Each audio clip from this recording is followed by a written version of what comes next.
It's a beautiful day in a bustling mountain village, where the sun is high and the streets are crowded.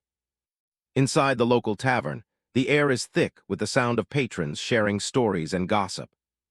A guy across the room catches his friend's eye and waves him over.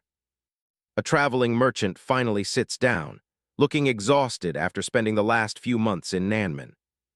He immediately starts venting about the miserable heat and the strange bugs he had to deal with. He orders some wine and asks if there's been any juicy news from the Central Plains while he was gone. The bald patron gives him a smug look, reminding him that good information usually comes with a price. He eventually reveals that the youngest daughter of the legendary Sichuan Tang clan has just made her debut. Tang Sowol is rumored to be an incredible beauty, with skills that live up to her family's name. They start talking about the poison spirit body, a mythical constitution that many wonder if it even exists. In the corner, the protagonist quietly eats while the men mention that Sowol is traveling alone, making her a prime target. Hearing enough, he sets his chopsticks down on the table with a firm tap. He calls over the waiter to compliment the food before asking for a batch of dumplings to go. With his package in hand, the man slips out of the tavern and heads toward the mountains. A man with a deep scar watches him leave, sensing he isn't just another traveler. Deep in a secluded valley, the peaceful landscape hides a secret hidden away from prying eyes. Ghost Blade walks through the forest, thinking about how those tavern rumors were surprisingly accurate. He approaches a dark cave opening, knowing that a noble daughter like her is never truly alone in the Murim. He steps into the shadows of the cave, carrying the food and a very specific plan for his captive. He looks down at the corner where he's keeping the girl he took from her family. Tang Sowol is tied up on the cave floor, gagged with a bamboo bit and unable to escape. She looks up at him with eyes full of terror and a whole lot of fire.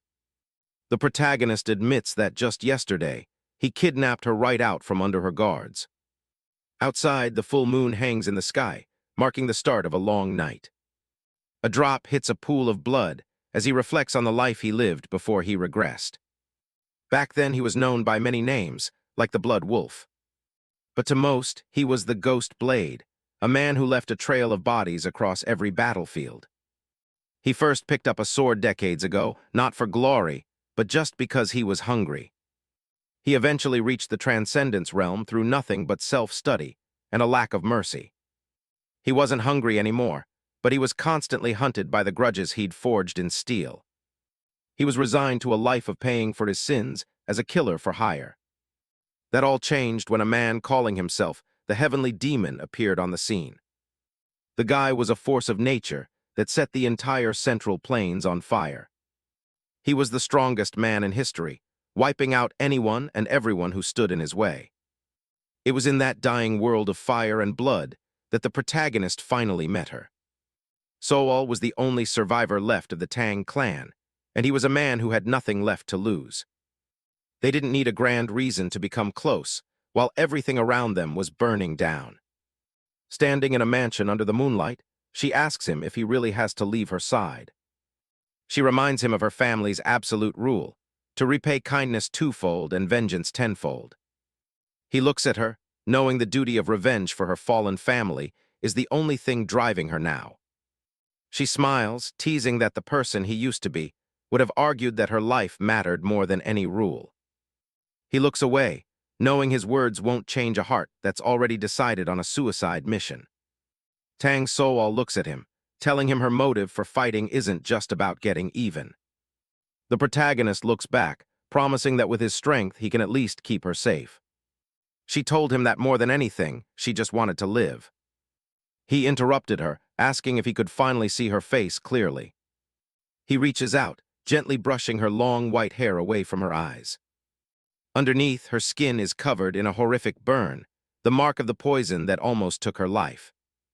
Under the light of the full moon, they stand together in a rare moment of peace.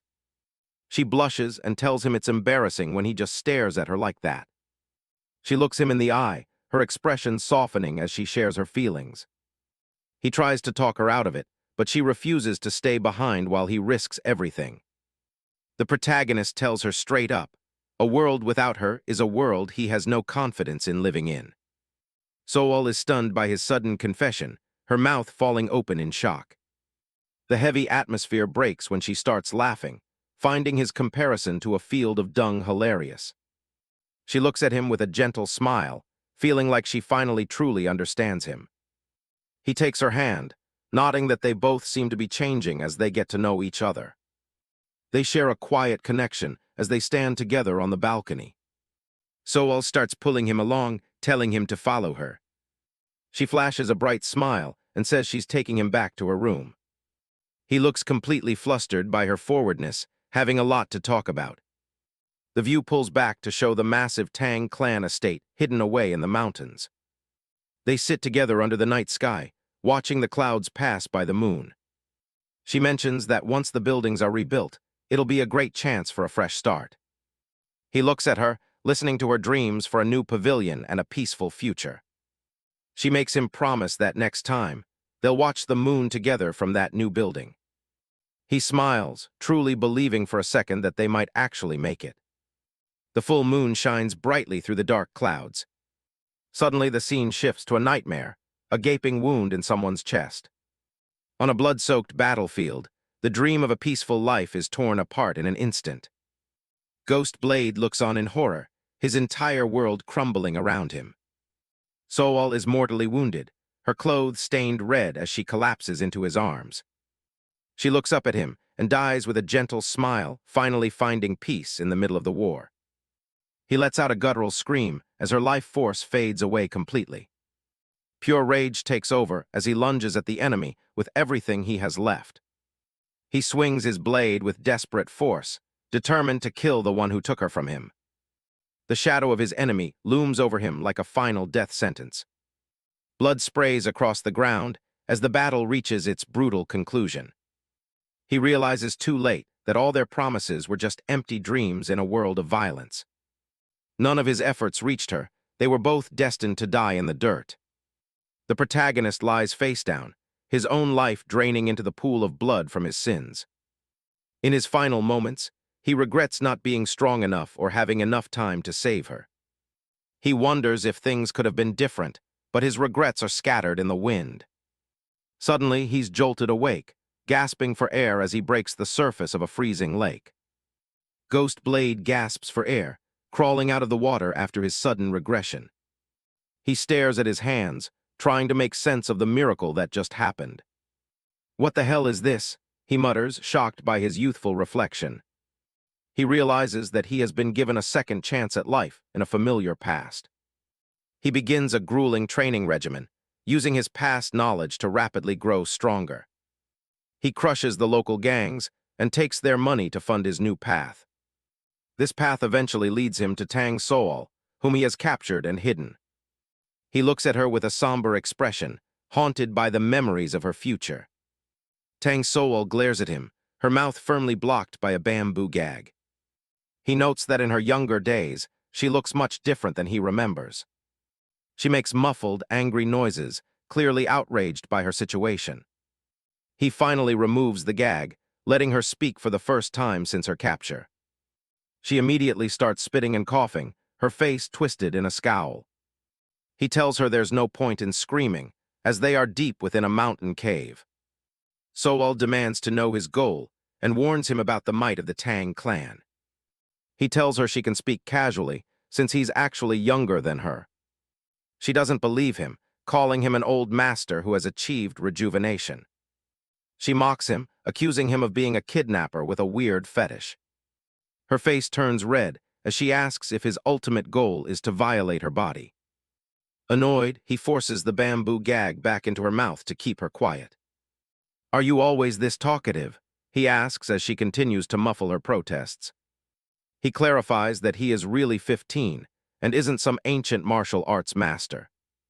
He explains that he didn't kidnap her to harm her, but to keep her safe. Sowol asks who she needs protection from, as she doesn't believe her life is in danger. She shouts that no one would dare touch a direct descendant of the Tang clan. He tells her she'll understand soon enough and should just stay quiet for now. He remembers that around this time, she was ambushed by enemies of her clan. In that life, her face was melted off when she used a dangerous poison to survive. It was a tragedy that haunted her forever, and he plans to stop it this time. Sowol smirks, suspecting that he has a hidden motive for keeping her alive. She tells him she's not naive enough to trust him and plans to escape. Ghost Blade sighs, remembering just how incredibly stubborn she's always been. She warns him of the consequences if he tries anything inappropriate with her. He sits down, telling her he won't stop her if she really wants to try and run. He mocks her current skill level, telling her she'll just waste her energy. "What did you say?" she snaps, clearly insulted by his lack of respect. He challenges her to undo the pressure points he placed on her if she's so confident. Sowol looks away, frustrated by the realization that she's currently powerless. She turns her back to him and starts struggling against the ropes with all her might.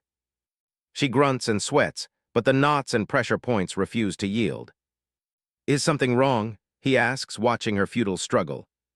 She pauses, looking defeated, as she realizes she can't undo his technique.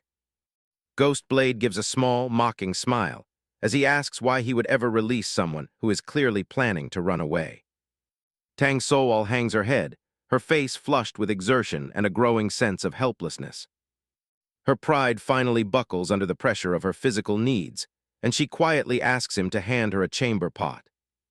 Ghost Blade stares back at her with a blank, unreadable expression, his silence speaking volumes. High above the cave, the midday sun shines brightly through the dense canopy of the mountain forest. A nearby waterfall cascades down the rocky cliffs, its constant roar the only sound in the peaceful wilderness. Standing just outside the dark entrance of the cave, Ghost Blade watches the perimeter for any signs of pursuit. He eventually folds his arms across his chest, looking awkward as he wonders what on earth he's supposed to do with the pot. The sun continues its slow journey across the vast blue sky, casting long shadows over the rugged mountain peaks. Ghost Blade reflects on their situation, realizing that their relationship in this life has already reached a point where things can never be normal again. Breaking the silence of the cave, Sowol shouts at him, her hunger finally getting the better of her remaining patience. Ghost Blade turns his head toward her, his expression showing a mixture of boredom and mild annoyance.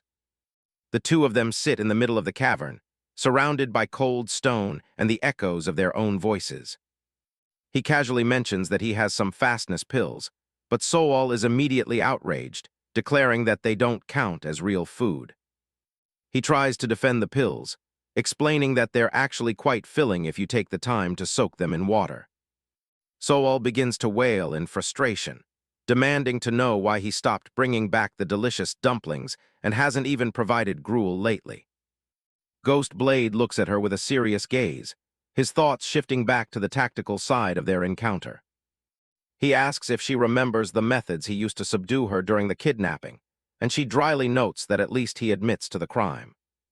Sowol wonders aloud why he's bringing up the painful memory of her poison and hidden weapons, failing to leave even a scratch on him. He pushes the conversation further, asking her to really think about how a supposed 15-year-old could possibly withstand the Tang clan's legendary poisons. She admits she initially thought he was a rejuvenated master with high resistance, but he firmly repeats that he really is just 15. Desperate for a logical answer, Sowol asks if he managed to protect himself by using an absurd amount of expensive poison-avoiding pearls. Ghost Blade counters her question by asking if she even has a clue about the actual market price for a single poison-avoiding pearl. Sowol's eyes widen as she tries to recall the price, estimating that about 5 pearls should cost roughly 1 silver tael. Tang Sowol narrows her eyes as she studies her captor. She's starting to piece together a theory that she definitely doesn't like. Ghost Blade stays quiet, but he's clearly feeling the pressure of her intense, suspicious gaze. The great assassin finally breaks the silence with a confession. He's completely flat broke. It's not exactly the intimidating reveal Sowol expected. He tosses his empty money pouch onto the floor. It hits the stone with a hollow, depressing thud. The noble girl asks for the numbers, and he admits he only started with 4 silver taels. It's practically peanuts for a mission like this. Then comes the embarrassing part. Ghost Blade spent half of his budget on special pearls just to keep her poison from killing him. Survival isn't cheap.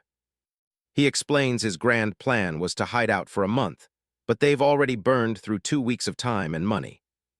Sowol is absolutely floored. She can't believe she was kidnapped by a man with zero financial literacy. She starts ripping into him, asking if he traded all his brain cells for martial arts. It's a pretty fair critique, all things considered. He just plugs his ears while she yells. He figures as long as the sky hasn't fallen, there's still a way to fix this mess. Exasperated, she tells him to drop the foolishness and just use the money pouch she's been carrying the whole time. Ghost Blade looks genuinely stunned. If she had cash on her, he really wishes she'd mentioned it before they started starving. She gives him a flat, judging look. She's clearly unimpressed with her captor's common sense. When he asks where the stash is, she tells him it's in her waistband and asks him to untie her so she can reach it. He isn't that naive. He stands up and tells her he'll just help himself to the pouch. He leans in close, ignoring any sense of personal space. Sowol freezes up as his face nears hers. He starts rummaging around her back, complaining that all her hidden needles and weapons are getting in the way. Sowol turns bright red, stuttering that the pouch is tucked into the back right side. She squeezed her eyes shut, looking as if she wanted to vanish into the cave wall from sheer embarrassment as he reached over to search for it. With her face burning, she begs him to just find it faster and end the awkwardness. Finally, he pulls out a fancy silk pouch decorated with gold flowers. The Tang clan clearly doesn't do things cheaply. Ghost Blade is impressed by the weight of the gold. Behind him, Sowol has completely curled into a ball of shame. She finds enough energy to call him a lecherous old demon, but he just lets the insult slide. He prepares to head to the village for supplies and asks if she needs anything. She isn't buying his generous act since it's her money anyway. Sowol starts rattling off a list of demands, starting with actual bedding for the hard floor and some fresh clothes. Most importantly, she wants real food, specifically not those dreadful dumplings he keeps buying. He actually thought they were delicious. The girl mocks his taste buds, saying they must be ruined from years of eating survival pills. He reminds her that she's a captive and should probably just be grateful for whatever he brings back. As he walks away, she screams after him, begging for literally anything except more of those dumplings. Ghost Blade makes his way down to the mountain village, taking in the view of a world he once lost. He blends into the market crowd, picking up supplies with his newly borrowed budget. He stays alert while walking, knowing the ambush on Sowol is inevitable, even if he doesn't have the exact date. He's determined to keep her safe for at least a month, no matter what. He even grabs another fresh box of those dumplings. Back at the cave, Sowol admits she doesn't fully trust his protection yet, but she senses he isn't a bad person. He starts feeding her one of the dumplings with chopsticks, a surprisingly domestic moment for a kidnapper and his target. She asks if he knows her, nodding that he seems to have all the answers while she knows nothing about him. She offers a small smile, suggesting that getting to know each other is the only way they'll build any real trust. Ghost Blade looks away, his mind drifting back to a version of her from a life he lived once before. He remembers a woman from his past life who used to tell him those exact same words all the time. To him, the girl in the cave and the woman from his memories are completely different people. But as he looks at her, he can't help but smile. She's still the same person at her core. As he walks through the woods with his haul, his senses suddenly spike. He isn't alone anymore, the enemies have arrived. Deep in a secluded valley, a hidden cave sits nestled among the jagged mountain rocks. Ghost Blade presents a vibrant, purple flower to his captive, holding it with a steady hand. Sowol looks at the flower, her expression unreadable as she stares at the gift. She gets flustered, muttering that receiving flowers is a bit much since they aren't exactly on friendly terms. He tells her to stop making assumptions and just listen. The assassin identifies it as purple flower poison refining grass, causing Sowol's eyes to go wide with shock. Ghost Blade figures she probably knows more about this rare plant than he does, given her clan's specialty. She explains that it doubles the toxicity of poison and is something any poison artist would die to get their hands on. Still stunned, she asks where on earth he managed to find such a valuable treasure.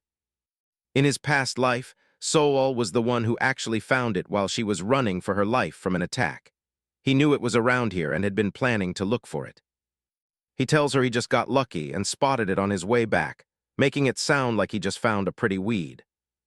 He hands it over and asks if she can absorb its power, but she's still stuck on the fact that he's giving away something so priceless. Then she asks how he even knew about her poisoned spirit body. Ghost Blade shrugs it off, saying her secret isn't exactly well kept, though very few understand what that body is actually capable of. Sowol decides it's too late to start questioning things now. She prepares herself to take the herb, looking focused as the moment of truth approaches. Sowol begins to lick the petals of the purple flower, starting the process of refining its toxic properties. She continues to carefully ingest the herb, her cheeks flushing slightly from the intensity of the spiritual grass. After a few bites, she pauses to taste it, seemingly surprised by the quality of the find. She mumbles that it's high quality and should take about a month to fully absorb. Ghost Blade is surprised it'll take that long. He looks at her, a bit taken aback by the long timeline of her training. Sowol explains that poison arts aren't some magic trick where you just swallow something and get stronger instantly. He admits that makes sense. She then switches gears, asking if there's something else he should give her first, since eating a poisonous herb on an empty stomach is a recipe for a disaster. Ghost Blade holds up a box of the same dumplings from last time, asking if they're still okay. Sowol's grumpy expression says it all. Suddenly she does a full pivot, chirping that she was actually craving dumplings and this is perfect. He just goes along with her mood swing. The assassin sits on the floor and starts feeding her with chopsticks, realizing they're going to be stuck here for a while. Sowol chews thoughtfully as he watches her. He remembers how in his past life, she rushed her power and ended up with a permanently disfigured face. He looks away, lost in his own thoughts about the future he's trying to change. His hand stops mid-motion, the chopsticks frozen as his internal monologue takes over. Sowol looks at him, confused by the sudden pause in their meal. She calls out to her young hero, pointing out that he's stopped feeding her. He tells her to just hold on a second. Ghost Blade's face goes cold as he looks toward the cave entrance. His sharp eyes have caught a shift in the air. He apologizes for stopping the meal so early and tells Sowol to start absorbing that spiritual herb right this second. She's understandably worried now. He stares into the shadows of the cave, his expression hardening as he senses the presence of intruders. Outside, a group of armed men has surrounded the cave entrance, their blades drawn and ready for a fight. It seems the day he feared has finally arrived. Leading the pack is the 100-kill Blade Wanderer, a scarred warrior with a deadly gaze. The first real test of this new life is standing right at the door. High in the mountains of Sichuan, a heavy silence hangs over the peaks. A group of mercenaries is closing in, scouring the area for their targets. They look like they've survived more than a few life-or-death battles. The whole group moves toward the cave, where Ghost Blade and Sowol have been hiding. Ghost Blade leads Sowol out into the open, his hand already resting on his weapon. Sowol looks like she's ready to bolt, but the boy remains perfectly still. She's stunned that he wants her to start absorbing the poison grass right now. He explains that a fight is unavoidable, and they might not have a chance to escape later. He tells her to focus on her hidden weapon techniques while he holds the line. Even though she's skeptical, he promises to get her back home no matter what. A heavy footstep crushes the grass at the cave's edge. The leader reveals himself, the 100-kill Blade Wanderer, a man with a silver ponytail and a face marked by scars. He looks them over, noting that Ghost Blade is far too young to be a member of the Tang clan. The boy is just impressed that the mercenaries managed to find their hiding spot so quickly. The Wanderer admits it was easy. He just looked for the suspicious kid buying terrible dumplings at the local market. Ghost Blade actually liked the dumplings, a detail that leaves Sowol completely speechless. The Wanderer points a finger at them and offers a simple deal: hand over the girl and walk away. Ghost Blade doesn't move or speak, his gaze fixed on the enemy. The scarred man narrows his eye, reading the boy's defiance. He takes the silence as a clear answer that there will be no surrender. He asks if the boy has ever heard of his master, the original 100-kill blade. The title belonged to a man who was taken down by the Tang clan 20 years ago. He remembers seeing his master's body riddled with hidden weapons. Sowol flinches as she hears about the brutal methods of her own clan. The wanderer admits his master was a monster who delighted in slaughtering the weak. He knows the Tang clan's retribution was justified, but it hasn't dulled his hatred. To the rest of the world he was a villain, but to this man he was family. The master found him as a lone orphan in the snow and gave him everything he had. Before the end, the master gagged him and slashed his eye to make him look like a victim. The boy had to grovel before his master's killers just to survive the night. It was a calculated sacrifice that allowed the disciple to live on. Now he's gathered a crew who share his desire to return that vengeance 100-fold. He believes that debts of gratitude and grudges are chains that can never be truly severed. Ghost Blade and Sowol listen to the man's grim history in silence. The boy closes his eyes, acknowledging that escaping those shackles is nearly impossible. He sees the world as a vast web where every connection leads to more resentment. His hand tightens on his sword hilt as the weight of the past settles in. He's seen what happens when that web of resentment consumes the entire world. His expression goes cold as he prepares to settle the debt here. The wanderer tells him to step aside, claiming he doesn't want to create more orphans like himself. Ghost Blade ignores the plea and begins to slowly draw his blade. Dark liquid begins to drip from his hand as he prepares to push his young body to its limits. Ghost Blade stands his ground, a dark aura of killing intent pooling beneath his feet. The mercenaries can feel the sudden shift in the air, their confidence replaced by a primal fear. Sweat pours down their faces as they realize they aren't facing a normal kid. He moves with a cold, terrifying precision that leaves no room for error. A mercenary collapses, clutching his chest in absolute terror as the pressure mounts. The 100-kill blade wanderer is paralyzed, unable to believe the raw power coming from someone so young. Sowol watches in horror, barely recognizing the boy who was just feeding her dumplings a moment ago. Ghost Blade's eyes glow a predatory red as he decides to settle this with his own twisted reasons. No sooner had he finished speaking than Sowol immediately threw 2 smoke bombs. A massive cloud of smoke completely engulfed the clearing, leaving the mercenaries unable to locate the pair. Thick white smoke filled the air, and the mercenaries immediately started coughing uncontrollably, terrified that they had been poisoned. The wanderer covers his mouth, but he quickly realizes this isn't any kind of poison he's familiar with. The mist is just a cover for what's coming next. Hidden weapons zip through the fog, finding their marks with lethal accuracy. Blood sprays as several men are taken down instantly, unable to see the attacks coming. The wanderer realizes the mist was just a smokescreen to hide the true lethality of the hidden weapons. One mercenary gets sliced across the throat before he even realizes he's been hit. The survivors are left scrambling in the dark, panicked by the speed and brutality of the assault. Ghost Blade emerges from the mist like a vengeful spirit, his eyes locked on his next target. The mercenaries scream in agony as the boy carves a path through their ranks. He moves with a speed that defies logic, parrying a sword strike and counterattacking in a single fluid motion. A fountain of blood erupts as he delivers a fatal blow to another attacker. His expression remains hauntingly calm amidst the slaughter. The wanderer lets out a guttural roar, finally snapping out of his shock and lunging forward. The 2 blades clash with a violent shockwave that clears the remaining mist from the area. The wanderer orders his remaining men to go after Sowol, while he keeps the boy busy. The mercenaries hesitate for a split second, terrified to move past the blood-soaked kid. After their first clash, Ghost Blade slid backward, his feet carving deep furrows into the hard ground. Opposite him, the wanderer didn't fare much better, landing on one knee. Shadowy black energy begins to wrap around his body, making him look more like a monster than a human. The wanderer is stunned, realizing that Ghost Blade isn't a practitioner of the righteous path at all.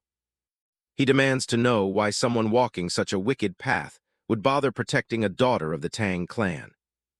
Ghost Blade's eye glows a piercing crimson, as he tells the man he wouldn't understand his reasons anyway. Dark, ink-like shadows manifest behind him, physically manifesting his immense killing intent. He tells the Wanderer that if he can't understand through words, then his sword will do the talking. The pressure he's releasing is so heavy, it starts to crack the very ground around them. He stands amidst the carnage, the absolute master of this blood-soaked stage. Sowol stares in shock, her face pale as she witnessed the true power of her captor. Ghost Blade tells her to stop looking so dazed and remember his warning not to be surprised. She can only stammer back, wondering how anyone could possibly stay calm after seeing something like that. He explains that this is his martial art, the Mad Wolf death-depriving art. It infuses killing intent into his internal energy, boosting his physical abilities to superhuman levels. Ghost Blade looks back over his shoulder, assuring Tang Sowol that the internal energy deviation she fears won't be an issue for him. Sowol stares back with a mix of hope and doubt, finding it hard to believe that anyone can truly control such overwhelming killing intent. Ghost Blade turns away, calmly stating that he surpassed the mere stage of controlling energy a long time ago.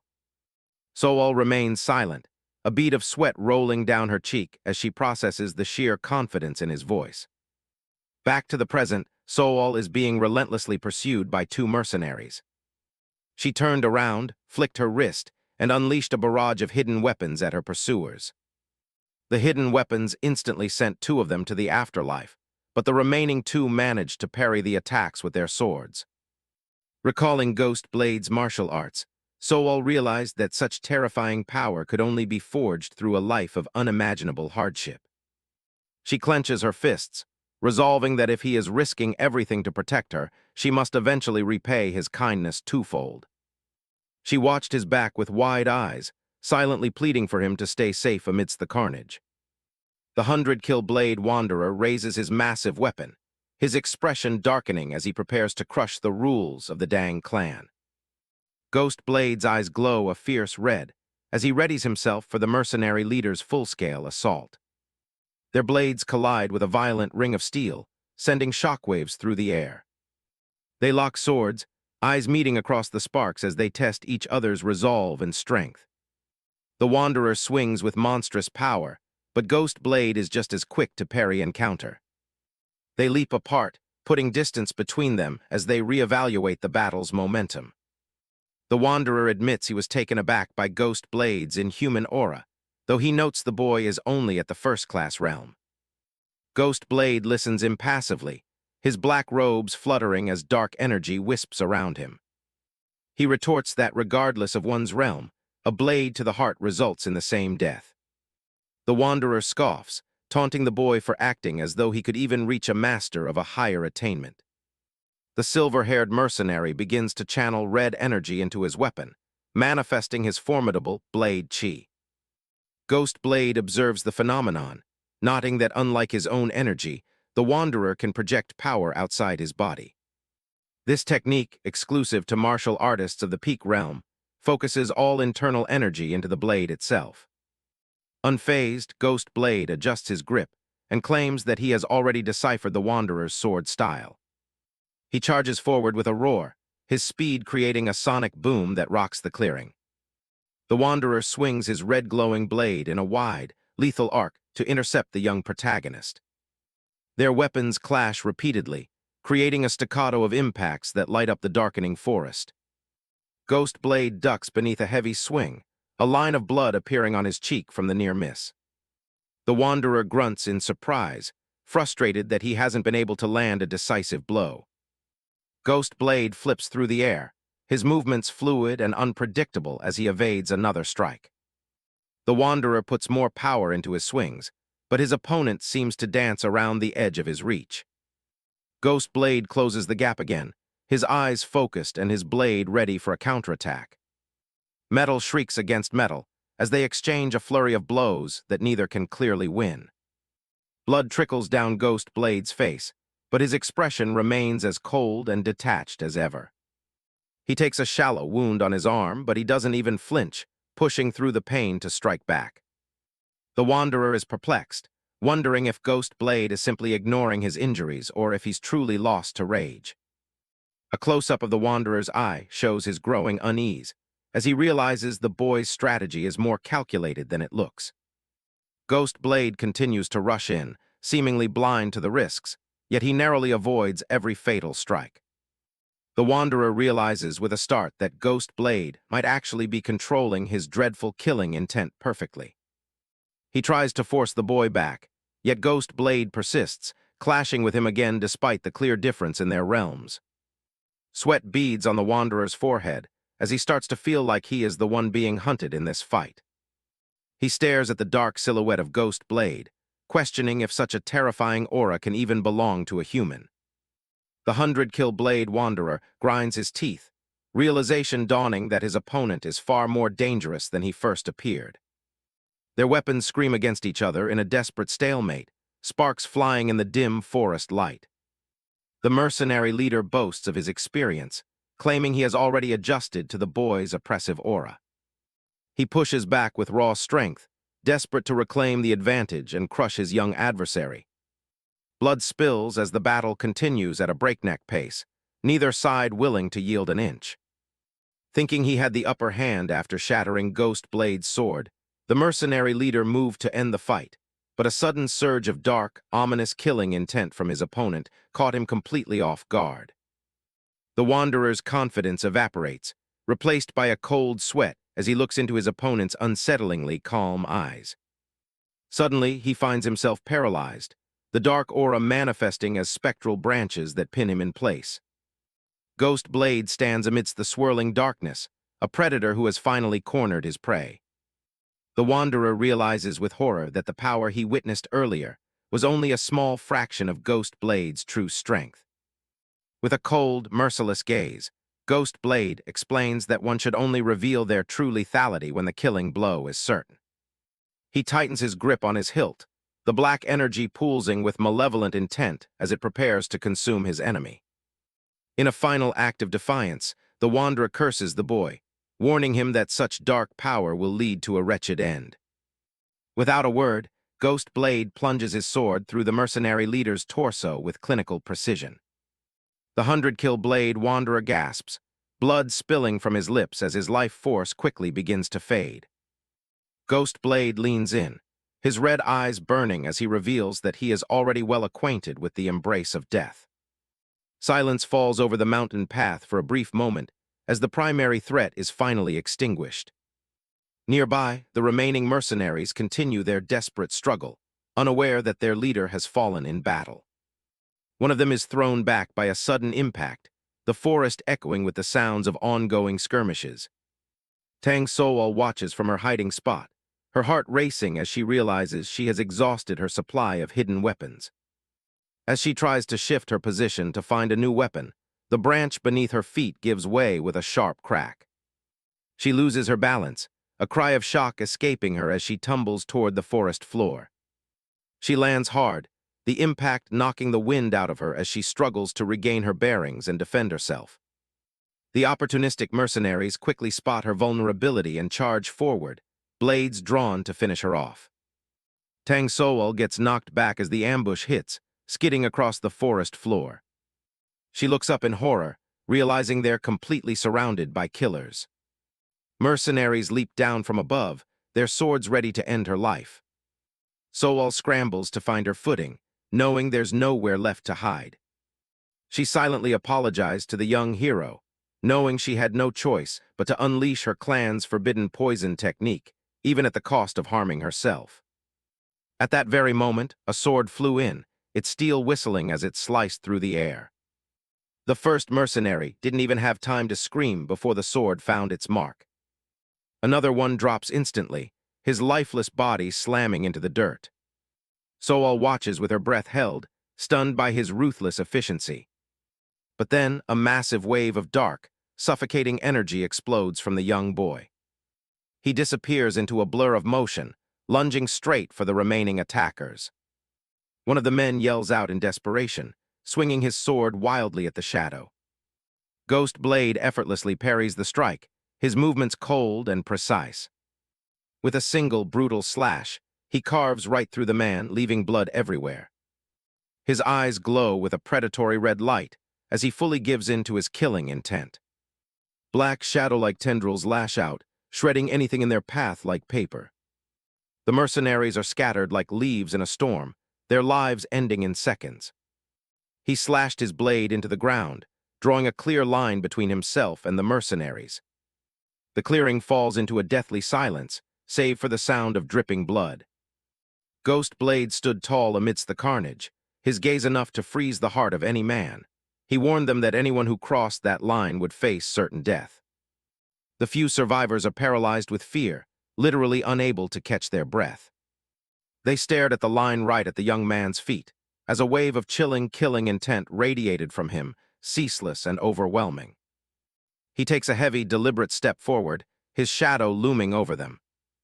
He makes it clear, they've crossed a line and now there's no escape from his blade. Miles away, the Sichuan mountains look peaceful under the clear blue sky. But that stillness is broken by a man moving with terrifying speed through the trees. It's the leader of the Tang clan, and he's clearly on a desperate rescue mission. Tang Sowol leaps across the forest canopy, his face a mask of cold determination. He prays for his daughter's safety, his heart heavy with the fear of being too late. Sowol is his most precious child, and he can't imagine a world without her. He managed to get a lead on her location from his contacts in the beggar's gang. He suspects this whole thing is a targeted revenge plot meant to cripple his clan. Suddenly he stops dead in his tracks, catching a familiar metallic scent on the wind. The smell of blood is thick and heavy, telling him that the battle has already finished. He rushes into the area and is met with a scene of absolute devastation. Corpses are strewn across the clearing, the grass stained a deep, dark red. He examines the wounds, noting the perfect precision of the hidden weapon strikes. He narrows his eyes, sensing that a true monster was at work here. He pushes further into the center of the carnage, his hand tight on his sword. And there, at the heart of the massacre, he finds the one responsible. Tang Sowol stares in shock at the small boy who looks like he's survived a war. Ghost Blade is still wrapped in that dark aura, his presence feeling like that of a legendary master. Tang Sowol is physically paralyzed by the faint, lingering killing intent in the air. He looks at the carnage, wondering if this teenage boy is really responsible for it all. He calls out, demanding an explanation for the sea of blood at his feet. The dark, shadow-like aura surrounding the boy was terrifying to witness. Suddenly, a series of shadowy tendrils shot up, pinning the sect leader in place. Cheon Hwi is still deep in his battle trance, his mind far from the present. His eyes are a piercing red, looking more like a predatory wolf than a human. Tang Sowol prepares himself, sensing that this boy could be a threat to everyone. He believes the boy has been consumed by his own bloodlust, losing all reason. He prepares to strike, his own power flaring up as a counter. He demands one last time for the boy to answer him. Cheon Hwi finally hears the voice, and the red glow in his eyes begins to fade. Tang Sowol screams for him to stop, terrified her father might hurt him. Tang Sowol stands frozen as he realizes just how many men the boy killed. With the battle finally over, Cheon Hwi's body begins to give out. He stumbles, the massive strain of his technique finally taking its toll. He falls forward, his consciousness slipping away into the darkness. Sowol catches him in her arms, her face pale with worry as she holds him. She holds him close, her hands trembling as she checks his pulse. She looks up, her eyes filling with tears of relief. She realizes her father is actually here. They're finally safe. Tang Sowol is shocked to see his daughter acting so tenderly toward her protector. Sowol begs her father for a moment, focused entirely on the boy in her lap. He manages to mutter a few words, telling her he can hear her just fine and to stop shouting. Sowol lets out a shaky breath, telling him that he did it. No one is left alive. Tang Sowol still can't believe a mere child could possess such a terrifying, ancient aura. But as the boy passes out, that suffocating killing intent vanishes completely. As he slips into a deep sleep, a familiar smile appears in his mind. Ghost Blade's consciousness began to drift as he saw Sowol, the woman from his past life, asking if he still remembered their promise. She reminds him how much he frustrated her by keeping his name a secret. He looks at her, a version of Sowol with a weary, kind gaze. In this dream, he finally whispers the name he kept hidden, Cheon Hwi. The dream shifts to a beautiful field of flowers, a place of peace they never found. It's a world where the sun shines bright, and the sky is a perfect blue. She smiles, talking about the times they spent struggling through a literal hell on Earth. He remembers the red skis of the war, and how long it's been since he felt the sun. His eyes flutter as he slowly starts to return to the real world. He wakes up in a luxurious room, his body feeling like it's been put through a grinder. He realizes he's heavily bandaged and lying in a bed that's far too soft. He tries to focus his vision, his throat feeling as dry as dust. He hears a sound by the door and realizes someone has been watching over him. The door swings open, letting in a flood of bright morning light. It's Sowol, and she's overjoyed to see that her savior is finally awake. Cheon Hwi blinks his eyes open, the soft luxury of the room a sharp contrast to the cold stone of the cave he remembers. He groans, his body screaming in protest as he tries to force himself upright. Tang Sowol jumps back in shock, her hands fluttering as she warns him not to move. She scolds him for being so reckless, pointing out that his bandages were just replaced and any sudden movement could reopen his wounds. He ignores her concerns, his mind more focused on his surroundings. He asks where exactly they are. With a bright, proud smile, she officially welcomes him to the main estate of the Sichuan Tang clan. Outside, the sprawling complex of the Tang clan sits nestled among the lush greenery of the Sichuan mountains. He takes it all in, the luxury of the room and the peaceful atmosphere a far cry from the life he's known. He lets out a quiet sigh of relief, realizing they actually made it back to her home in one piece. Sowol watches him with a soft expression, her eyes reflecting a mix of relief and genuine fondness. She sits back down beside his bed, her playful energy momentarily fading into something more somber. She looks at the bandages covering his torso, nodding that his body was already a map of old scars even before the latest battle. Her voice drops to a whisper as she apologizes, blaming her own weakness for the state he's in. He looks at her steadily, his expression unreadable as he listens to her pour out her guilt. She keeps her gaze down, the weight of her perceived failure clearly heavy on her shoulders. Without a word, he reaches out, his finger gently brushing the skin near her eye. She freezes, her breath catching in her throat as she looks up at him in wide-eyed surprise. He points out the small injury on her face, reminding her that despite all his efforts, she still ended up getting hurt. A deep blush instantly floods her cheeks, her heart racing at the sudden, intimate contact. She frantically waves her hands, making up a clumsy excuse about tripping and falling to hide her embarrassment. He doesn't look like he believes her for a second, but he lets the subject drop, closing his eyes for a moment. She touches the spot on her cheek where his finger was, her face still burning with heat. She lets out a nervous little laugh, trying to break the heavy tension that settled over the room. Suddenly, a mischievous glint returns to her eyes as she has a realization about their current situation. She teases him, declaring that since he's now on her home turf, the tables have turned. He's the one who's been kidnapped now. She stands up and strikes a proud pose, promising to show him exactly how the Tang clan rewards those who save their own. She vows to spoil him with the finest food and the best treatment, wanting to wipe away the memories of that miserable cave they shared.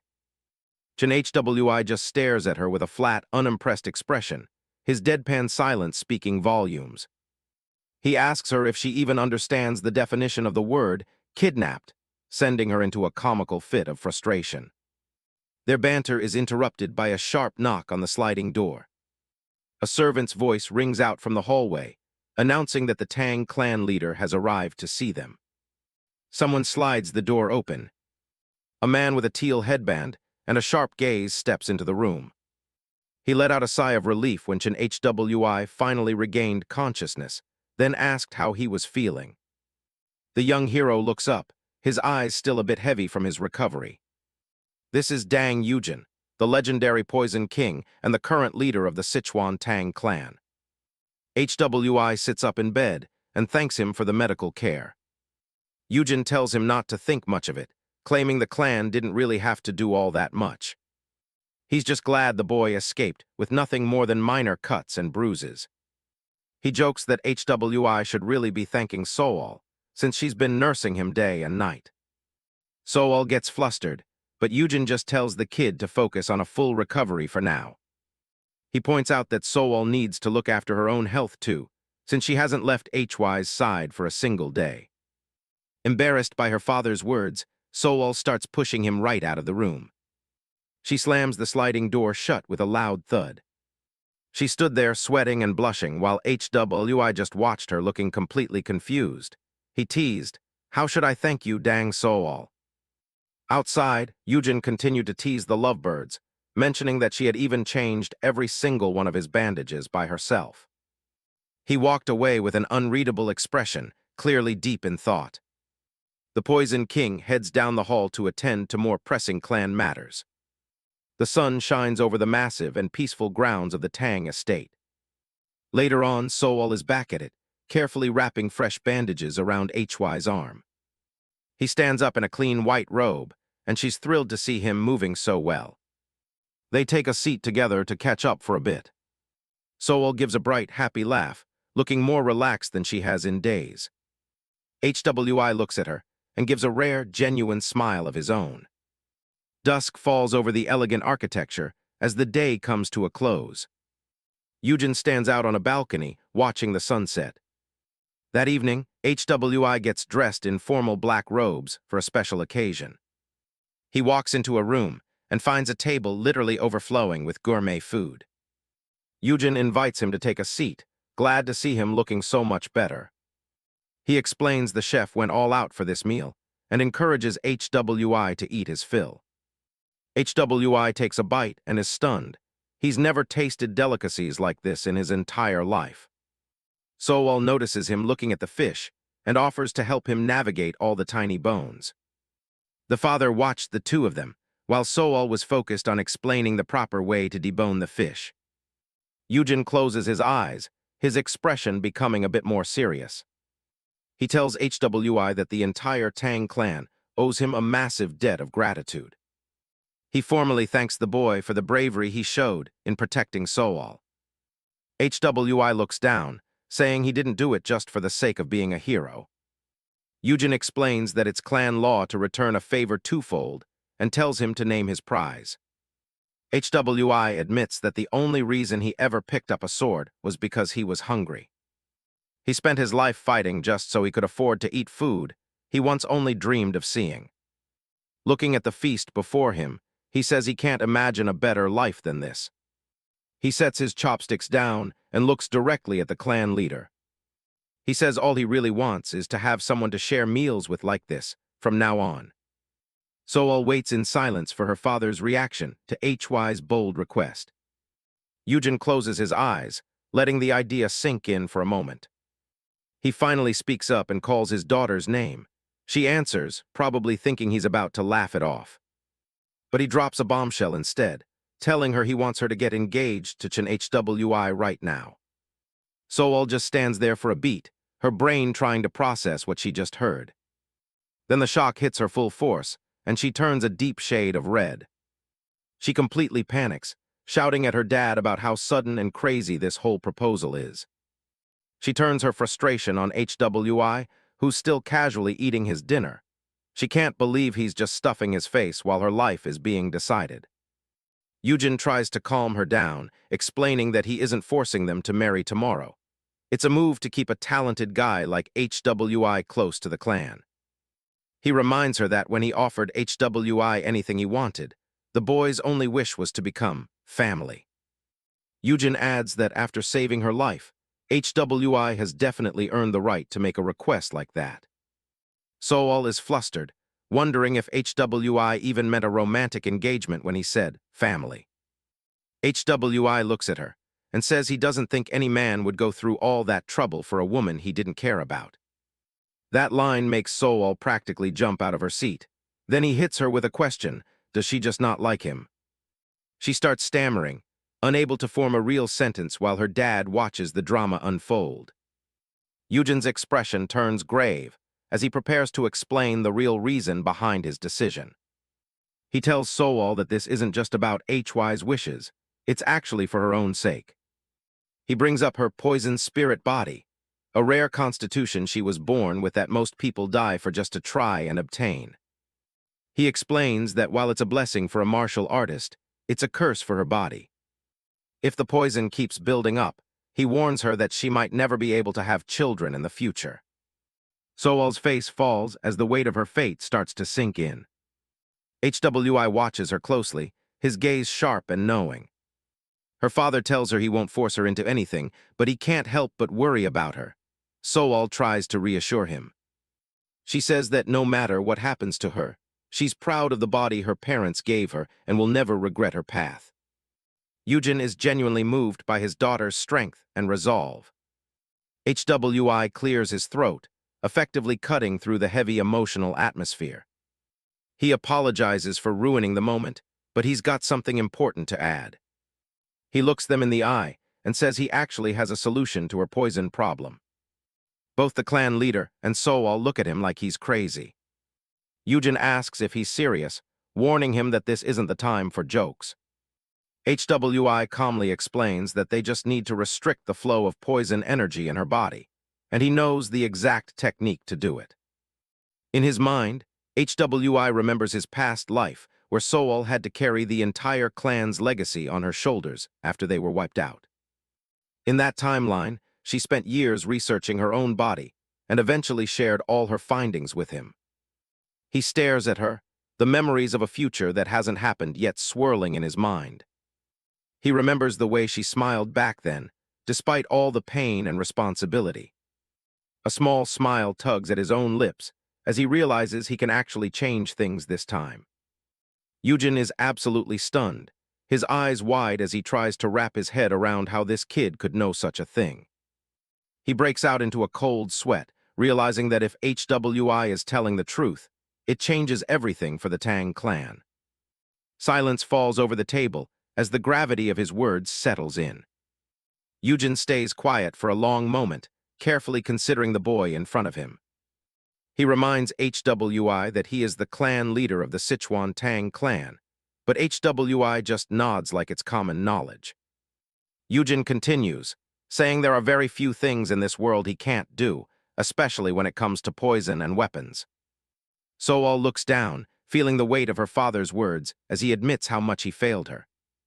Eugen bows his head slightly, telling Hwi that he's once again deeply in his debt and isn't sure how he could possibly repay him this time. Hwi brushes it off with a humble tone, claiming he only shared information he'd heard elsewhere and doesn't consider it a favor at all. He gives Sowol a small, encouraging smile and tells her they can finally breathe a sigh of relief.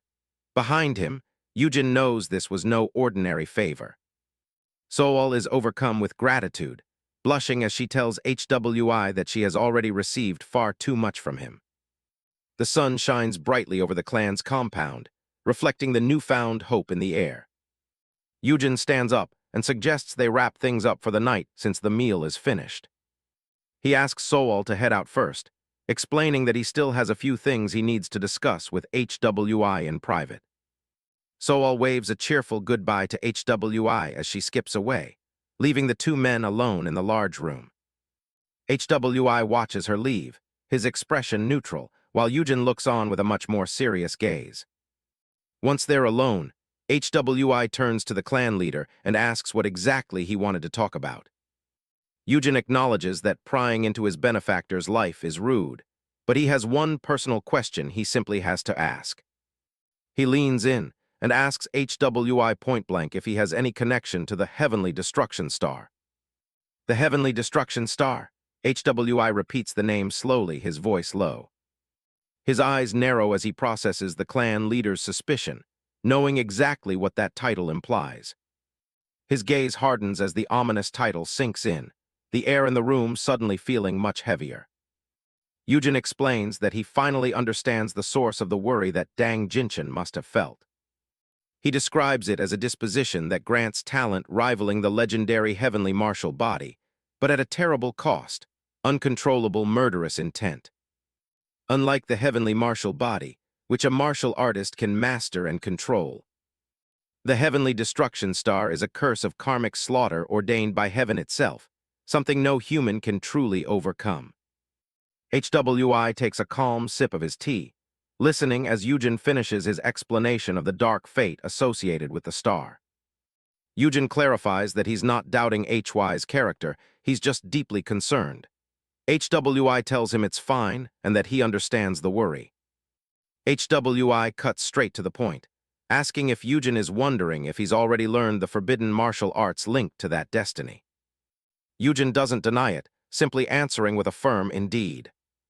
He admits that the thick, murderous intent he felt from HWI is something he's never encountered before, even from the most dangerous villains of the unorthodox sects. He explains that having murderous intent flow directly through one's internal energy is completely unheard of in the martial world.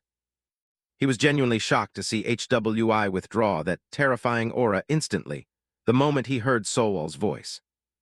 Even though HWI seems fine now, Yujin warns him that the possibility of him losing control and going astray is too high to ignore. HWI listens in silence, his expression unreadable as the clan leader makes his point. Yujin makes a surprising proposal. He offers to give HWI the Tang clan's own internal energy cultivation method if HWI agrees to give up his dangerous martial art. He even promises to provide whatever spirit medicine is needed to help HWI rebuild his foundation from scratch.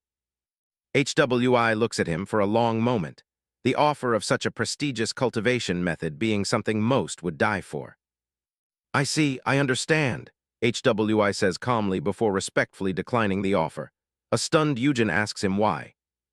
HWI tells him that no matter how steep the path, he'd rather climb a mountain he built himself than one given to him by someone else.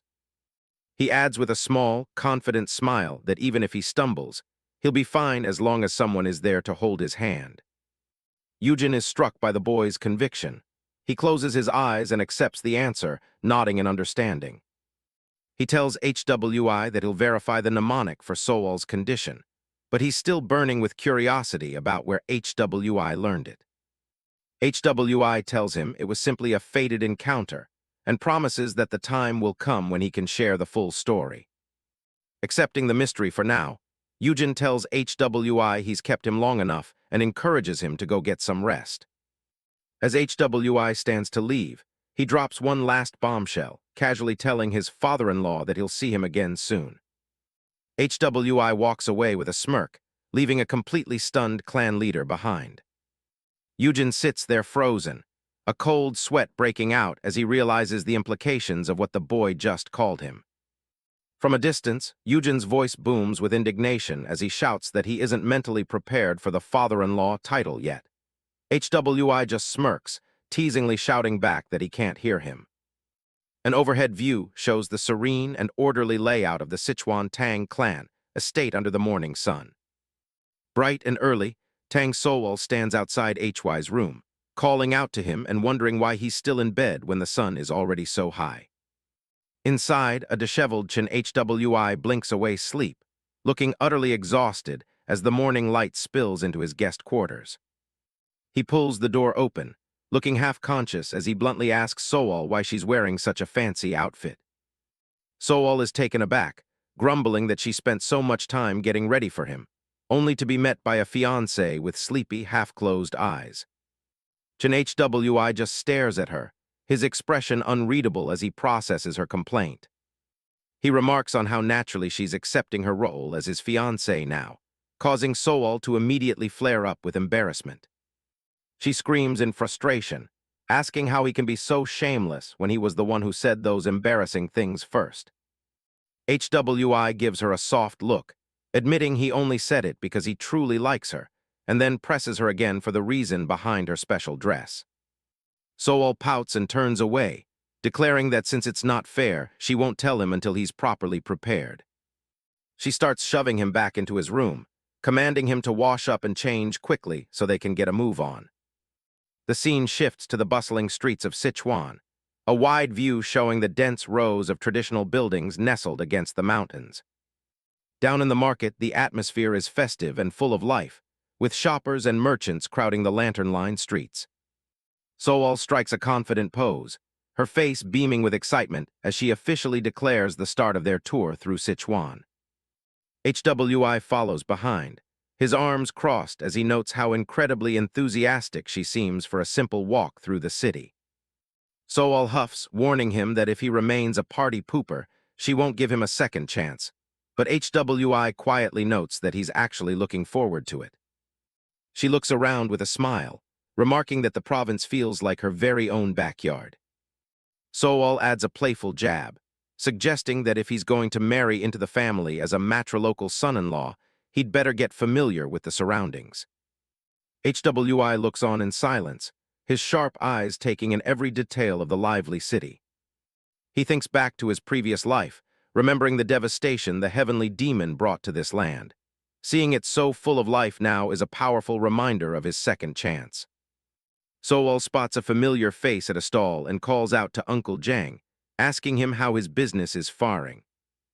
The merchant is surprised to see her back so soon from her martial emergence, and Sowol can only manage a flustered, awkward response.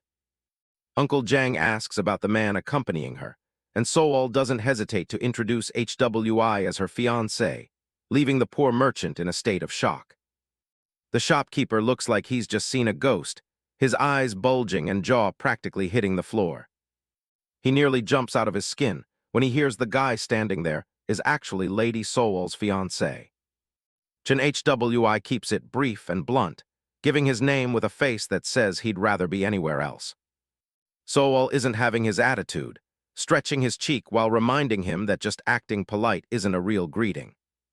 He doesn't look too bothered, casually mentioning that bowing his head just isn't something he's used to doing.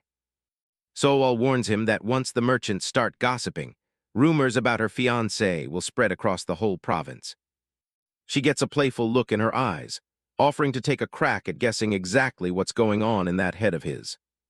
She figures he's either worried about the wedding or feeling out of his league, but he just thinks she should open a fortune-telling shop. She tells him to stop worrying about what people think and just focus on the heroics he's already pulled off. She reaches out and picks up a delicate piece of jewelry from the merchant's display. She points out that when it came time for a reward, he skipped the gold and treasures and said he wanted her instead. Cheon Hwi just watches her, probably wondering how she managed to spin his bluntness into something romantic. She puts on a beautiful dangling earring, the light catching the gems as it hangs from her ear. As a daughter of the Tang clan who owes him her life, she admits she's starting to feel the same way he does. She turns and strikes a pose, showing off how the new accessory complements her outfit. She gives him a beaming smile and asks if he thinks it looks good on her. He actually lets a small, genuine smile slip through for once. He hits her back with a smooth line, saying he'll be too busy looking at her to notice anything else in the province. The merchant is totally won over, giving the kid a passing grade for having such a silver tongue. The guy is practically blushing harder than Sowol, completely charmed by the sweet words. The two of them continue their walk through the town, the mood between them feeling much more relaxed. They stop for a quick meal at a local spot, enjoying the food and a rare quiet moment together. After eating, they head back towards the estate with Sowol leading the way with a skip in her step. The massive rooflines of the Tang clan estate loom ahead, looking as traditional and imposing as ever. She's happy the local food is to his liking, but he admits he grew up with so little that he'll eat anything. She looks at him with pure pity, thinking about all those tasteless, fastness pills he had to survive on in the past. They step into a quieter part of the complex, the high walls making the air feel a bit more formal. They both stop in their tracks when they hear a commotion coming from the courtyard. The main square of the estate is packed with people, and the atmosphere feels heavy and chaotic. Sowol is confused by the crowd until it suddenly clicks that today is finally the day they've been waiting for. A group of clan experts in green robes are standing together, looking like they're prepared for a major mission. Among them is Dang Yujin, the clan leader, looking stern as he oversees the assembly. Then Dang Chung spots her and comes charging over with a huge, happy grin. Cheon Hwi just stares at the newcomer, having no clue who this emotional guy is supposed to be. Deep within the walls of the Tang clan estate, the air was thick with the usual weight of family politics. Dang Yujin couldn't hide his shock at the news he just heard. The clan leader, Tang Wui, simply closed his eyes and confirmed it with a nod. Yujin mentioned that while there were rumors about Sowol, he didn't expect her fiancé's position to be given away so easily. Wui clarified that it wasn't a snap decision. He'd actually done his homework on the guy. He explained that Cheon Hwi grew up as an orphan, picking up a sword at a young age, and eventually wiping out the entire Red Death faction at just 15.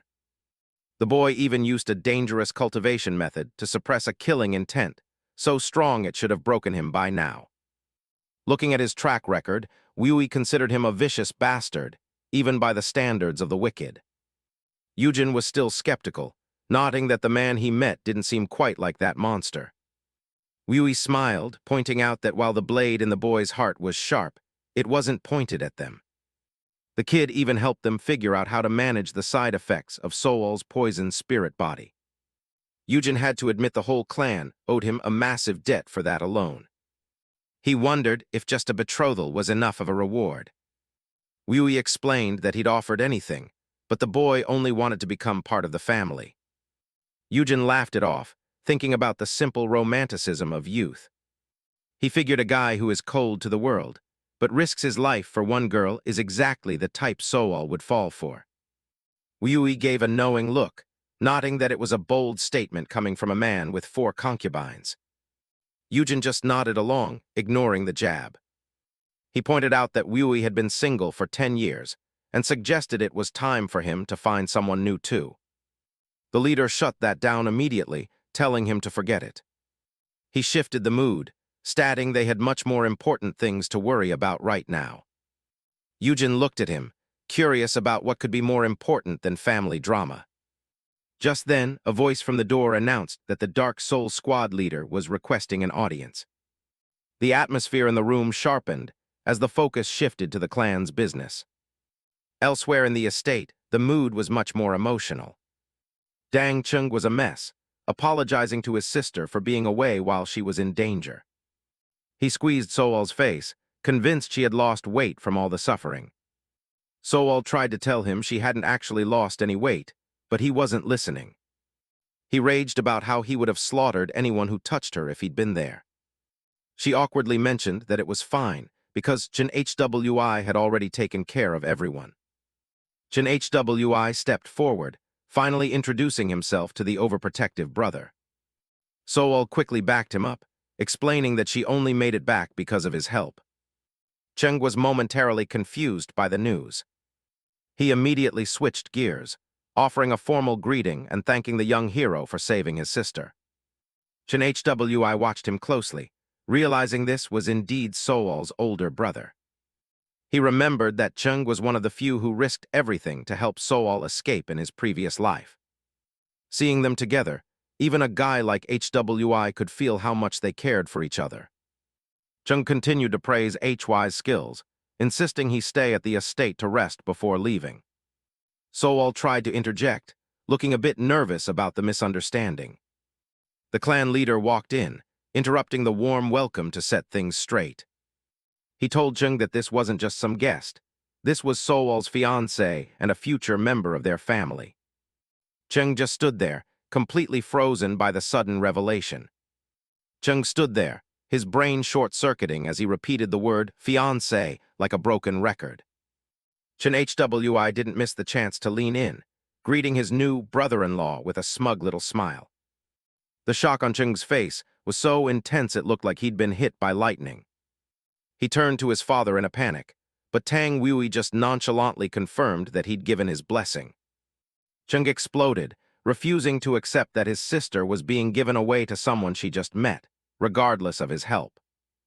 Hwi casually added fuel to the fire, mentioning they'd spent a whole month alone in a cave after he kidnapped her.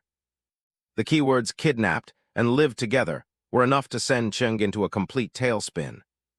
Sowol was mortified, yelling at HWI for bringing up unnecessary details while her brother collapsed from the stress. Cheung started sobbing, mourning the loss of the little sister, who used to only care about the sweets in his pocket. Sowol snapped back, reminding him that she'd stopped doing that years ago. Tang Sowol cleared his throat, signaling that the comedy hour was over and it was time for actual clan business. The group stood outside for a moment, the weight of the upcoming discussion hanging over them.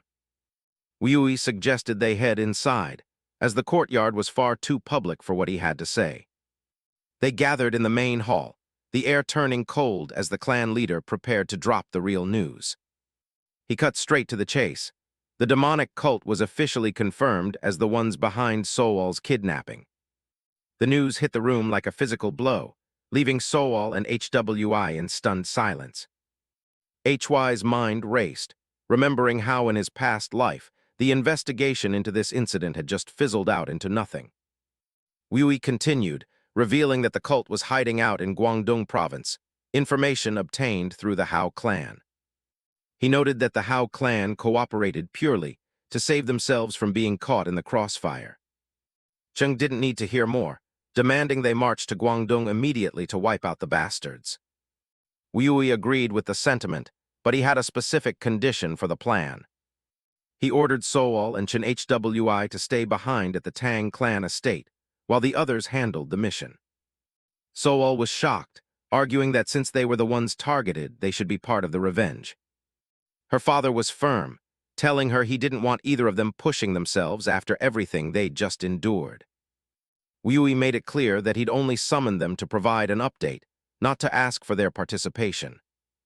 HWI stepped in, addressing Sowol as father-in-law and siding with Sowol's desire to go. Sowol insisted they couldn't just rely on others to settle their own scores if they wanted to grow as martial artists. Sowol scoffed, finding it ironic that HWI would call him father-in-law and other in the same breath.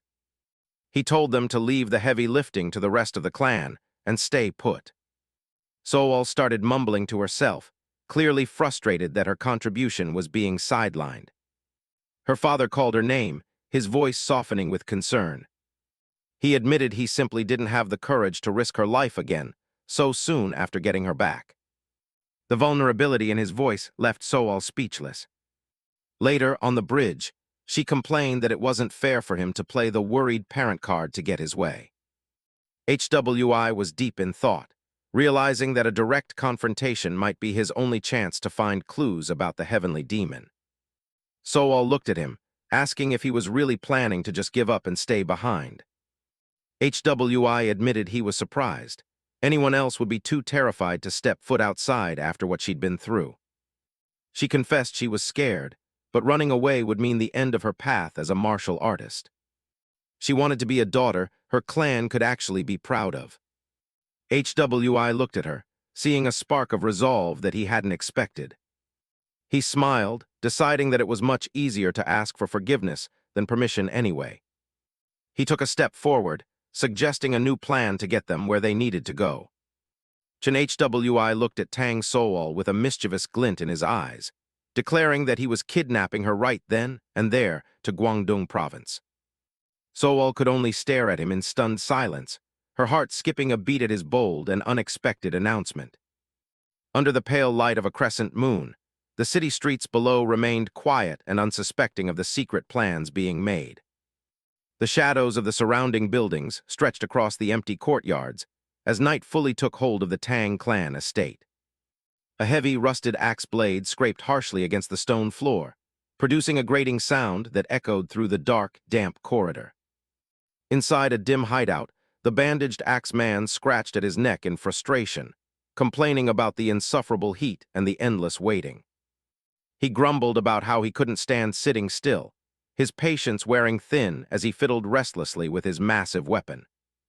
He questioned where the Tang clan was, nodding that they were supposed to have arrived days ago according to their original plan. A metal gauntleted hand slammed down on a crate, silencing his whining with a sharp and commanding thud. The seductive cultist stood up, her expression cold and lethal as she told him to focus on the prey they had already trapped in their web.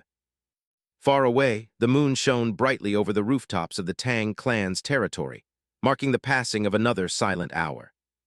Sowol clutched her robes tightly, her mind drifting to her father and wondering if his group had already made it past Chongqing. Hwi rested his hand on the hilt of his sword, guessing that the main force of the clan was likely making good progress on their march. He turned back to Sowol with a nod, asking if she was finally ready to start their own secret journey to the front lines. The night was perfectly still, but the air was thick with the anticipation of the daring departure they were about to attempt. They made their way toward the stables, where a single guard stood watch near the horses' stalls under the moonlight.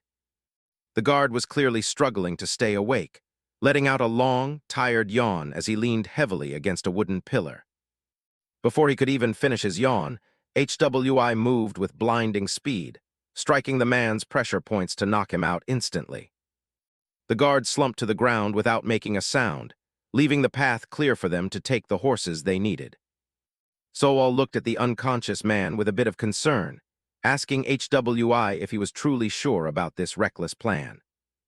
Hwi just gave a casual shrug, reminding her that since he was technically kidnapping her, all the blame would fall on him.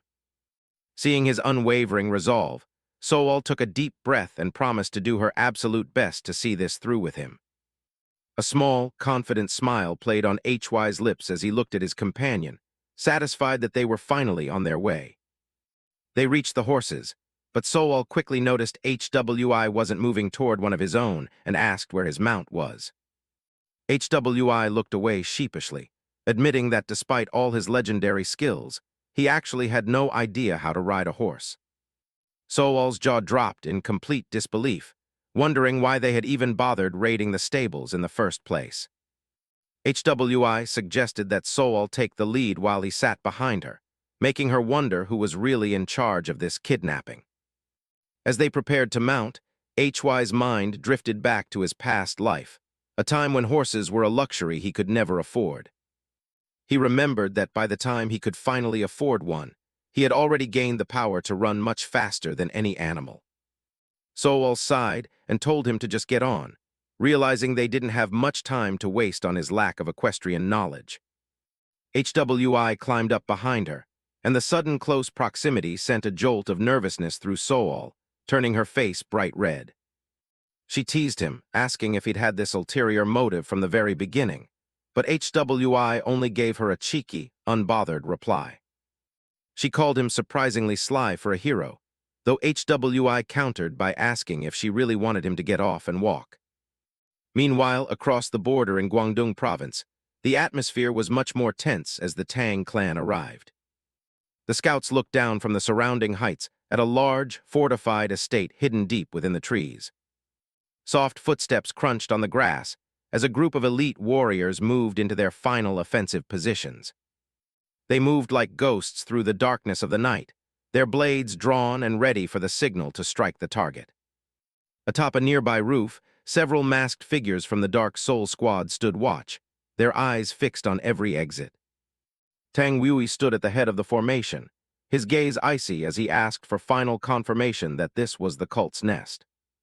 The Dark Soul squad leader stepped forward, reporting that they had the entire place completely surrounded and were ready for his word. A member of the Hao clan bowed deeply to the Poison King, confirming their intelligence reports before slipping away into the night.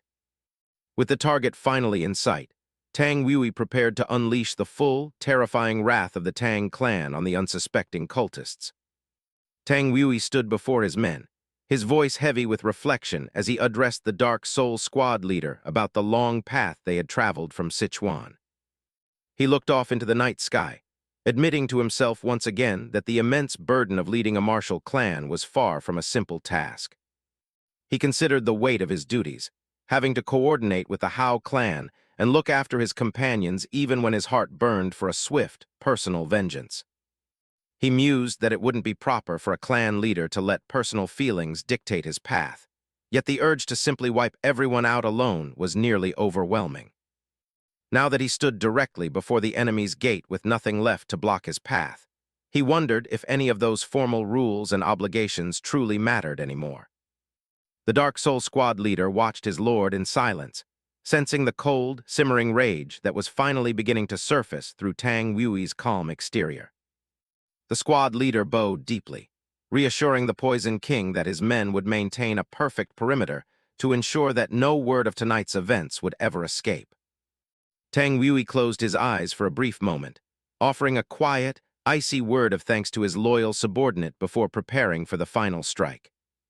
The heavy wooden gates of the estate stood silent in the darkness, unaware of the devastating and toxic storm that was about to break through them.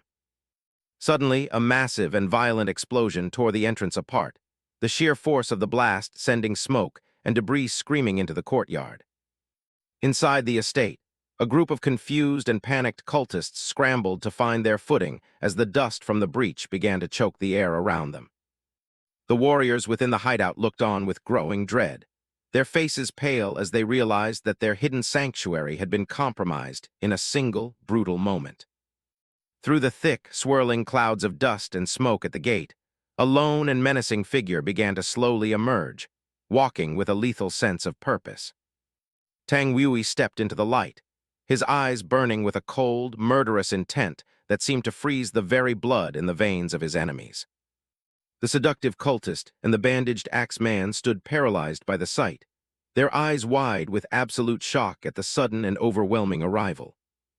The bandaged axeman clutched his head in a state of pure panic, unable to understand why the legendary Poison King had come for them entirely alone. He scratched frantically at his skin as he grumbled about how an orthodox sect leader shouldn't be acting so recklessly, his mind reeling from the breach of tradition. Tang Wui continued his steady advance, declaring that saving face was a luxury reserved only for the right people, and that today they would all dissolve into poisonous water. The bandaged axeman let out a pained groan as he began to scratch his neck violently, the first signs of Tang Wui's invisible toxins already starting to take hold. He screamed in desperate fury, blaming their situation on the faulty information they had trusted after waiting and rotting in that hideout for so many days. In his terror, he realized their only choices left were to return to certain death at their master's hands, or be slaughtered by the Poison King right where they stood. The seductive cultist watched him with a look of pure disdain, mocking Tang Wui for doting on his daughter and letting personal feelings weaken his standing as a martial artist. Tang Wui met her mockery with a look of utter contempt, stating that those in the demonic way who couldn't even save themselves had no right to worry about anyone else's future. Deep in the demonic cult's hideout, the seductive cultist, a woman with dark hair and a revealing top, admits they're basically scraping the bottom of the barrel to survive. Her partner, the bandaged axeman, stands by as she mentions their plan was to take the Tang clan's daughter down with them, even if it meant their own destruction. But looking at the chaos unfolding outside, she refuses to just sit there and melt into a puddle of poison. In the courtyard, the cultist subordinates are already screaming as the assault kicks into high gear. The Tang clan leader, Tang Wui, a powerful man with a goatee and teal headband, stands completely alone as dozens of enemies dive at him from the rooftops.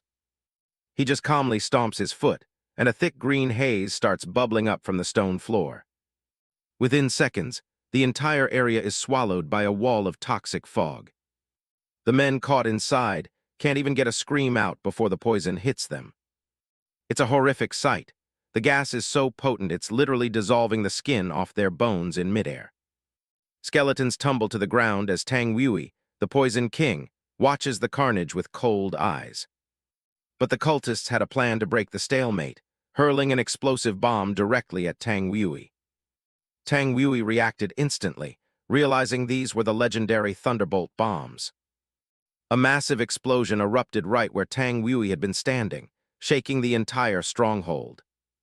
Fire and smoke consume what's left of the courtyard, leaving nothing but ruin in their wake.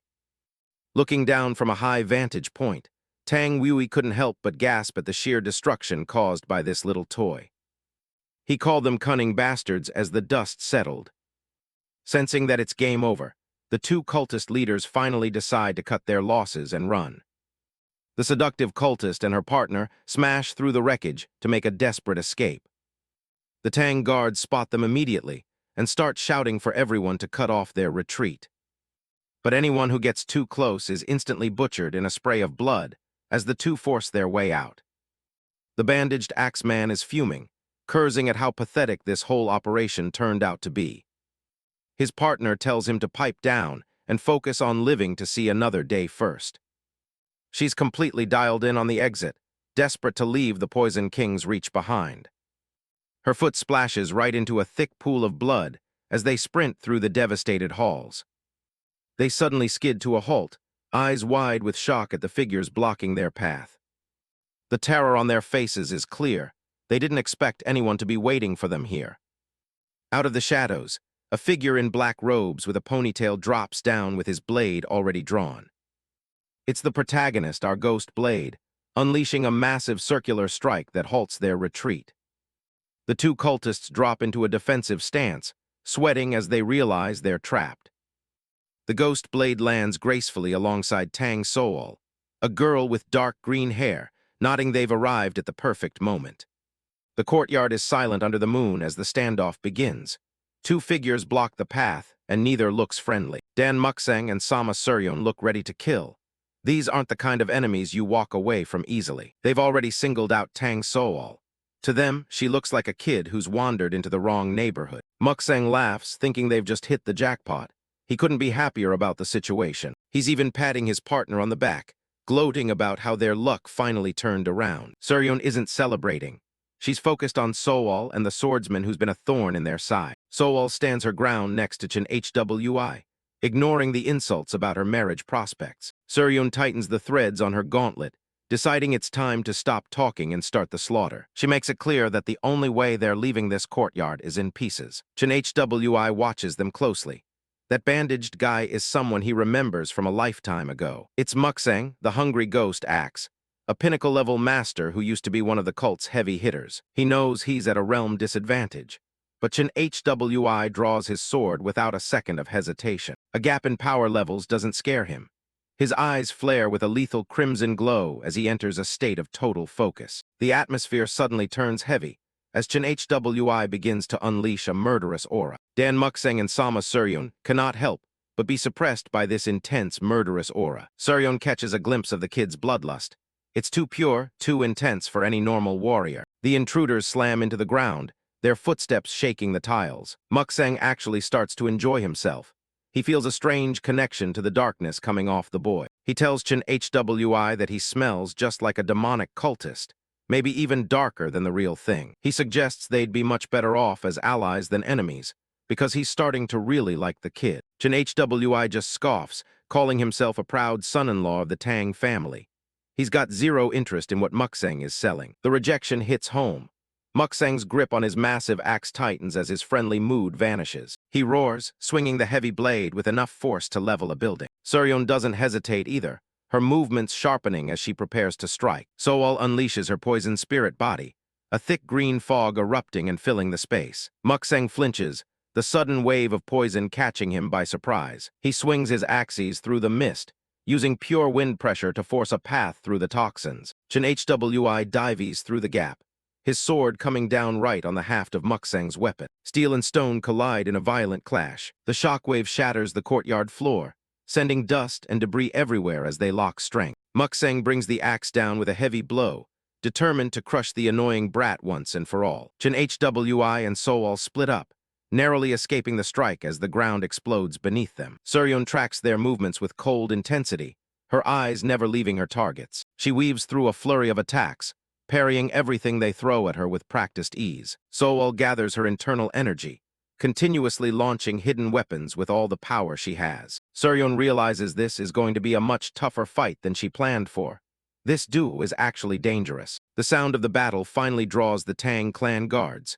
They rush into the light, shouting for everyone to stay alert. Sowol and Cheon Hwi keep their distance as the reinforcements arrive, trying to stay ahead of the chaos. The guards offer to step in, but Sowol screams at them to stay back if they want to live. She warns them that her poison doesn't discriminate. Anyone who gets caught in it is as good as dead. The guards freeze in place, looking absolutely petrified by the warning. With the area cleared, Cheon Hwi prepares for the next exchange. The real fight is just beginning. Cheon Hwi spits to the side, looking completely unimpressed. It's a small gesture, but it says everything about what he thinks of these two. He wipes his mouth and readies his sword, his eyes fixed on the intruders. The playful part of the fight is officially over. Cheon Hwi shows his dissatisfaction, grumbling to Sowol that the detoxifying pill's effect is far too short-lived.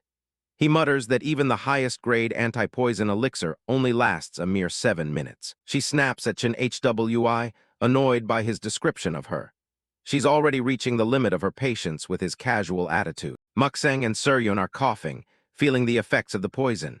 Even a small dose of Sowol's aura is proving to be a serious problem. Seryun is beyond irritated. She hates dealing with long-range poisoners who keep her from closing in for the kill. She points out that while the girl's poison is dangerous, it's the swordsman who's the real problem.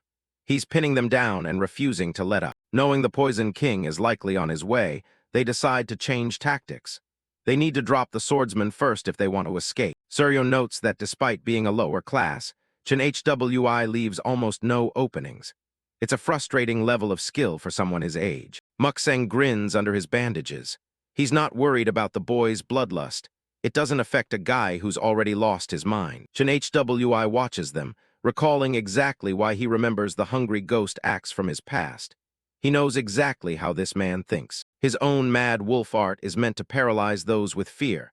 But it's useless against a fanatic like Muksang, who's completely lost his grip on reality. Muksang's foot slams into the ground, tiles shattering as he launches himself forward. The two intruders charge together, a coordinated strike from a pair who have spent years killing as a team. Cheon Hwi and Sowol meet them head-on, their silhouettes blurring against the green backdrop of the poison fog. Sama Seryun puts everything into a punch, her fist aimed straight for the cloud of poison. The intruders do not charge blindly. The shockwave of their strike clears the air, creating a pocket of safety for them to rush in. Sowol watches in shock as her poison cloud is forcibly dispersed by sheer physical force. The impact is massive, a shockwave tearing through the center of the courtyard and leveling everything in its path. Sowol screams out for Cheon Hwi as the dust starts to settle. She can't see where he went in the middle of the explosion. Cheon Hwi is still there, his presence shrouded in a dark, flickering aura that seems to swallow the light. The world seems to bleed red as the true scale of the battle becomes apparent, and Cheon Hwi continues to execute his ultimate technique to suppress the two of them. Seryun is forced back, her expression twisting as she realizes her attacks are being neutralized. Muksang laughs, shouting that their tricks won't work on someone like him. He's built for this kind of chaos. Cheon Hwi grips his sword with both hands, focusing every ounce of his power into the next strike. He slams into Muksang's defense, his blade cutting through the air with surgical precision. Muksang is sent flying back, his eyes widening as he feels the weight of the boy's sword technique. He can't believe what just happened. A mere first-class swordsman shouldn't have this much power. Cheon Hwi is on him in an instant, staying glued to his side like a shadow. He's not giving him a single second to recover. The two of them are locked in a high-speed duel, blades clashing so fast they create a continuous roar of metal. Muksang is horrified. The kid isn't even striking his axe blades. He's hitting the hafts to minimize the force he has to take. It's an insane level of precision. He realizes that this kid's combat sense is on a completely different level than anyone he's ever fought before. He's a total monster. Muksang roars in frustration, his bandages starting to tear away as he swings his axes with reckless abandon. Amidst the frenzy, a swift slash across Cheon Hwi's chest causes blood to spray. Blood sprays across Cheon Hwi's dark attire, but he still doesn't stop. Dan Muksang stares down at the wound on Cheon Hwi's chest, his eyes widening in sheer terror as his opponent refuses to stop and charges forward even more madly. Cheon Hwi stands over him, his silhouette looking like something straight out of a nightmare as the moon illuminates the blood on his sword. He looks at Muksang with a cold, knowing smile. He's already beaten this man once in his past life, and he knows exactly how to do it again. A blazing red sword flash sweeps across Dan Muksang's face. To the assassin's utter shock, he never expected Cheon Hwi to recklessly use his own body as bait to pull off such a fatal strike. Sama Seryun's expression shows extreme anxiety as she watches her teammate fall. She screams at Cheon Hwi, her voice full of pure, unadulterated hatred. This isn't over for her, not by a long shot. But before she could rush to help, Sowol unleashed a final, massive burst of poison to cover their escape. The entire courtyard was completely swallowed by the thick green mist. Instantly, the venom attacks Sama Suryeon, leaving her in a wretched state with blood streaming from her eyes and nose as the poison takes full effect. The battle reaches a pause. Cheon Hwi stands amidst the fallen, his sword lowered as Sowol watches from atop a large rock. Cheon Hwi looks back at the aftermath, a small smirk on his face. He's survived another deadly encounter. Above, the moon hangs high over the Sichuan Tang clan's estate, the quiet night belied by the carnage below. The courtyard is littered with the bodies of the guards who failed to stop the intruders, while the corpses of the two master-level fighters remain, brought down by the coordinated efforts of Cheon Hwi and Sowol. Sowol rushes down from her perch, checking on Cheon Hwi with a worried "who?" She's clearly concerned for his safety. She looks at the deep gash on his chest, her eyes wide with shock. A little deeper and it could have been fatal. Cheon Hwi dismisses it, claiming he only allowed it because he knew he could handle the injury. He's as arrogant as ever. Sowol isn't buying his tough guy act. She listens as he explains that his mad wolf life-taking technique heightens his senses. Before he can finish boasting about his energy sense, Sowol reaches out and pinches his cheek to shut him up. She's genuinely annoyed by his constant need to have the last word, even when he's bleeding. "Fine, let me see for a moment," she says, her expression softening as she prepares to treat the wound. Cheon Hwi starts to protest, but he freezes when Sowol leans in dangerously close to his chest. His eyes bug out in pure shock. What exactly is she planning to do? He stutters out a confused "W8, what are you doing?" as his face turns bright red. Without a word of warning, Sowol leans down and presses her lips, or rather her tongue, against the open wound. She pulls back with a slight blush, explaining that she applied a special poison that acts as a healing medicine. Cheon Hwi covers his face in absolute humiliation. He can't believe she just did that in the middle of a battlefield. He points out how embarrassing it is to do something like that so casually, especially since people might be watching. Sowol huffs, her own face turning red as she defends her actions as purely for treatment. Their bickering is cut short as a tall, imposing figure emerges from the green mist, his aura heavy and dark. Tang Sowol, the Tang clan leader, stares them down with a terrifyingly stern expression, demanding an explanation. Both Cheon Hwi and Sowol are paralyzed with fear. This is the last person they wanted to see right now. Cheon Hwi manages to squeak out a father-in-law, which only earns him a sharp rebuke from the clan leader. Tang Sowol stands over them like a judging god, his arms crossed and his disappointment palpable. Realizing they're in deep trouble, Cheon Hwi and Sowol immediately drop to their knees and prostrate themselves on the ground. Tang Sowol looks down at them, noting that this isn't an incident that can be easily overlooked. Cheon Hwi immediately takes the fall, claiming he urged Sowol to follow him and asking that all responsibility be placed on him. Sowol can't let him do that. She shouts that she came of her own free will, desperate to protect him from her father's wrath. Tang Sowol's expression hardens.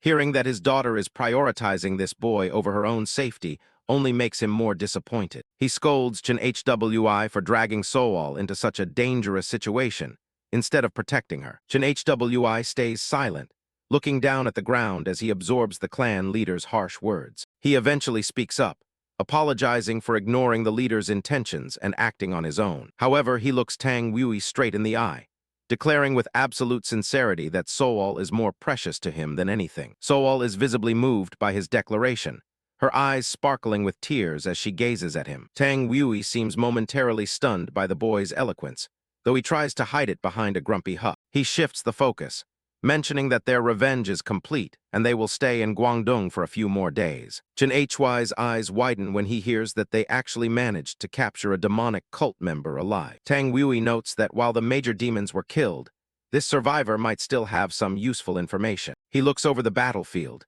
emphasizing that even a little information is better than nothing at all. Cheon Hwi's gaze becomes sharp and analytical. This capture changes everything for his future plans. Despite the serious mood, he can't help himself.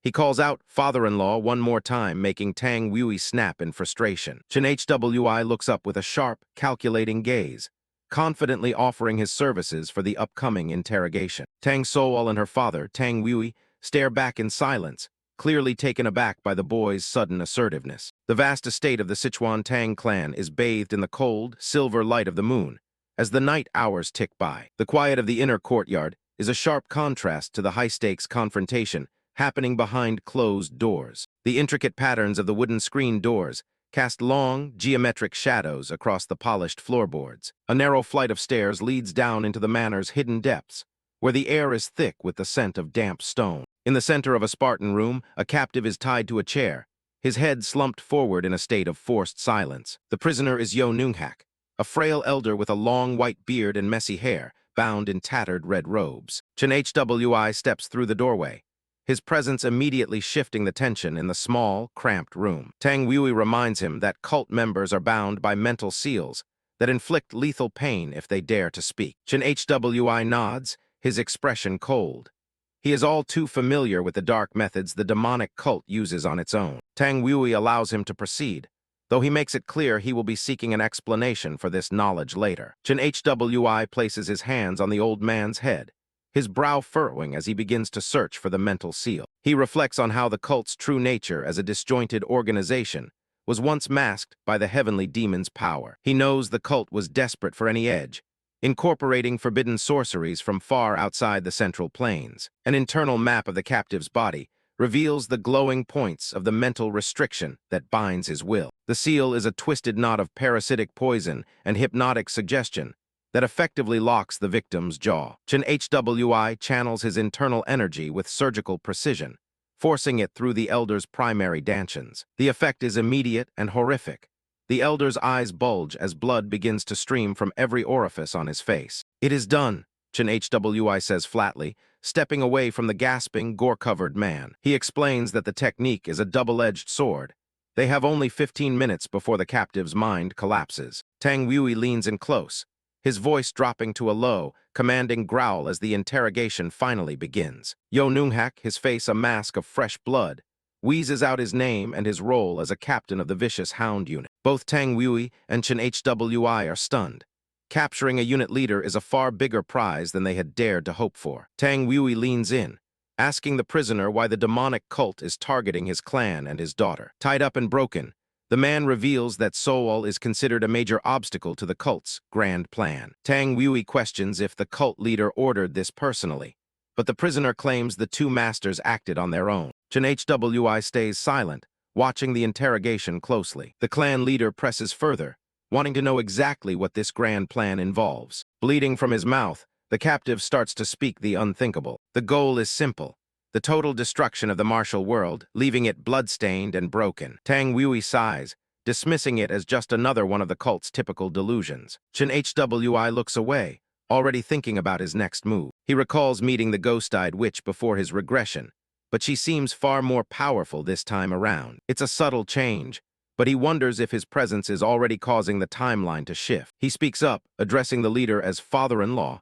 and asking permission to ask a single question. He steps forward, his expression unreadable as he approaches the bound man. He gets straight to the point, asking what cultivation realm the demonic cult leader has reached. The prisoner struggles to breathe, managing to choke out the answer through the blood. Cheon Hwi stares back, processing the weight of those words. His eyes narrow. The information is worse than he feared. The leader has reached the extreme demon realm, the level of transformation. Outside, the moon hangs high over the quiet estate, unaware of the storm brewing. Blood drips onto the floorboards, marking the end of the prisoner's usefulness. The man slumps forward, dead from the strain of the interrogation. Tang Sowol notes they got what they could out of him before he kicked the bucket. Cheon Hwi asks what the plan is now that they know the scale of the threat. The leader strokes his beard, frustrated because they lack the justification to strike first. Since the intruders supposedly acted alone, his only choice is to warn the Murim alliance to tighten security. Cheon Hwi realizes a simple warning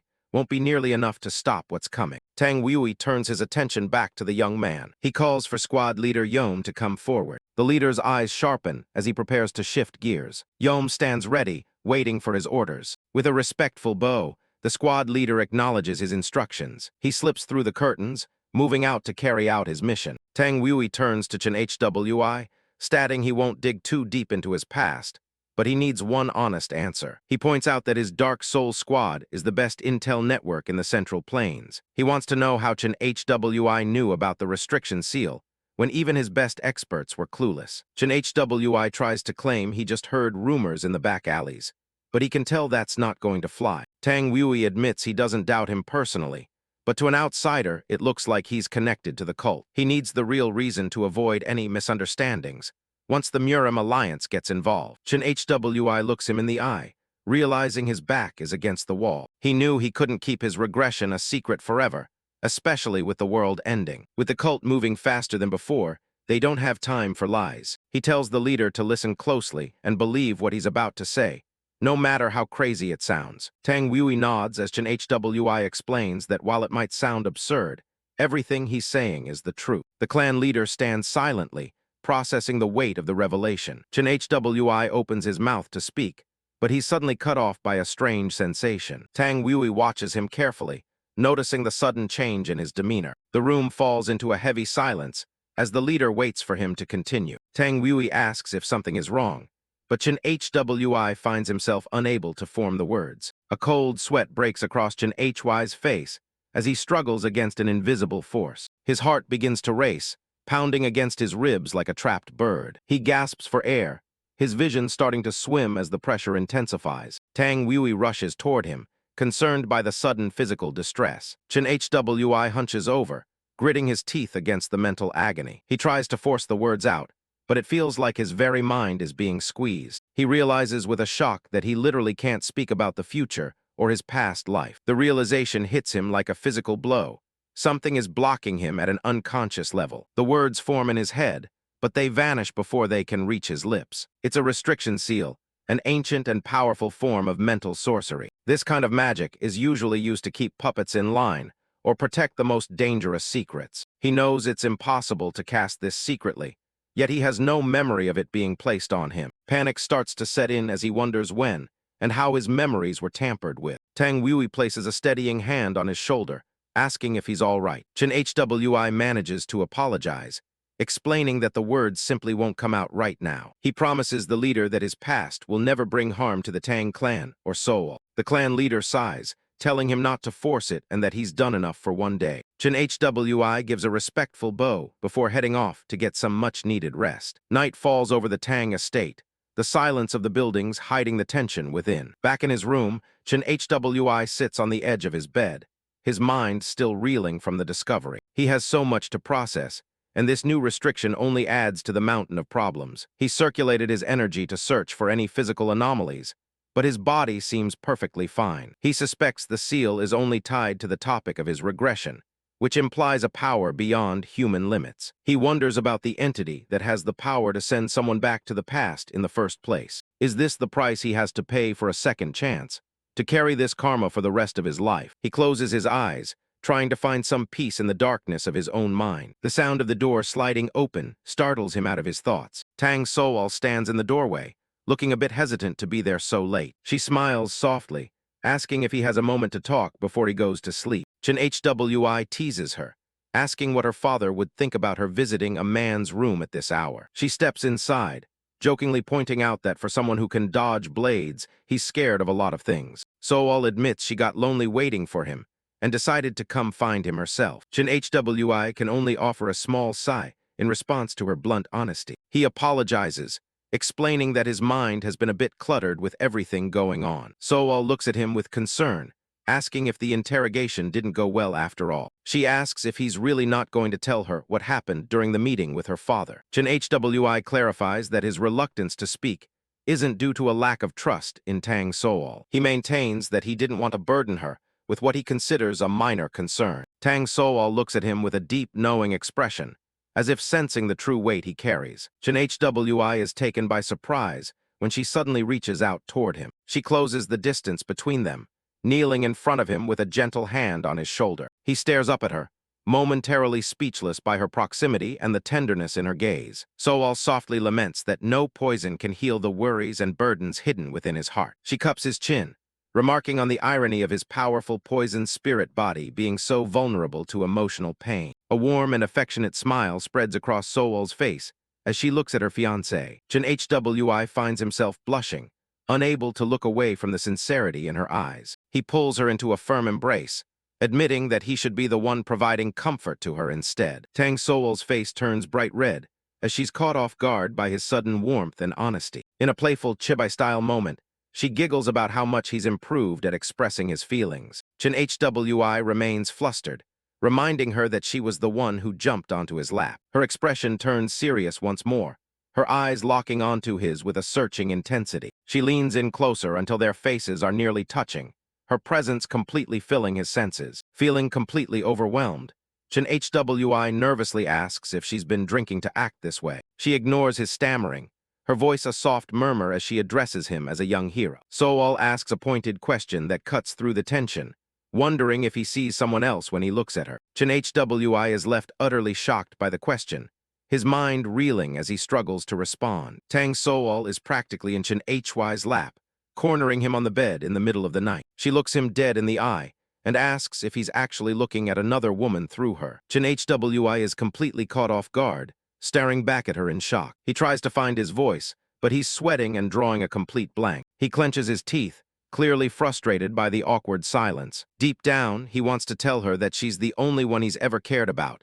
both before and after his regression. But the restriction seal on his soul keeps him from being able to explain a single thing. Tang Sowol's eyes narrow as she waits for an answer that isn't coming. Since he doesn't say anything, she just pouts and sits back, assuming she was right. She admits that things have felt off between them for quite a while now. Cheon Hwi just watches her, unable to defend himself or speak his mind. She mentions how he often looks at her with such a heavy, longing expression on his face. Then she drops a bombshell, telling him that she actually likes him a lot. She finds him reliable and says she's learned a lot from being around him lately. She even likes that he's younger than her, and she's definitely a fan of his face, too. Now it's her turn to put him on the spot, asking him what he really thinks of her. She wants to know if she's just a replacement for some ghost from his past. Cheon Hwi stares back at her, his thoughts beginning to swirl. He reflects on how, right after his regression, he did struggle with those thoughts for a moment. He remembers the Tang Sowol from his previous life, the one who suffered so much trauma. He thinks about their past connection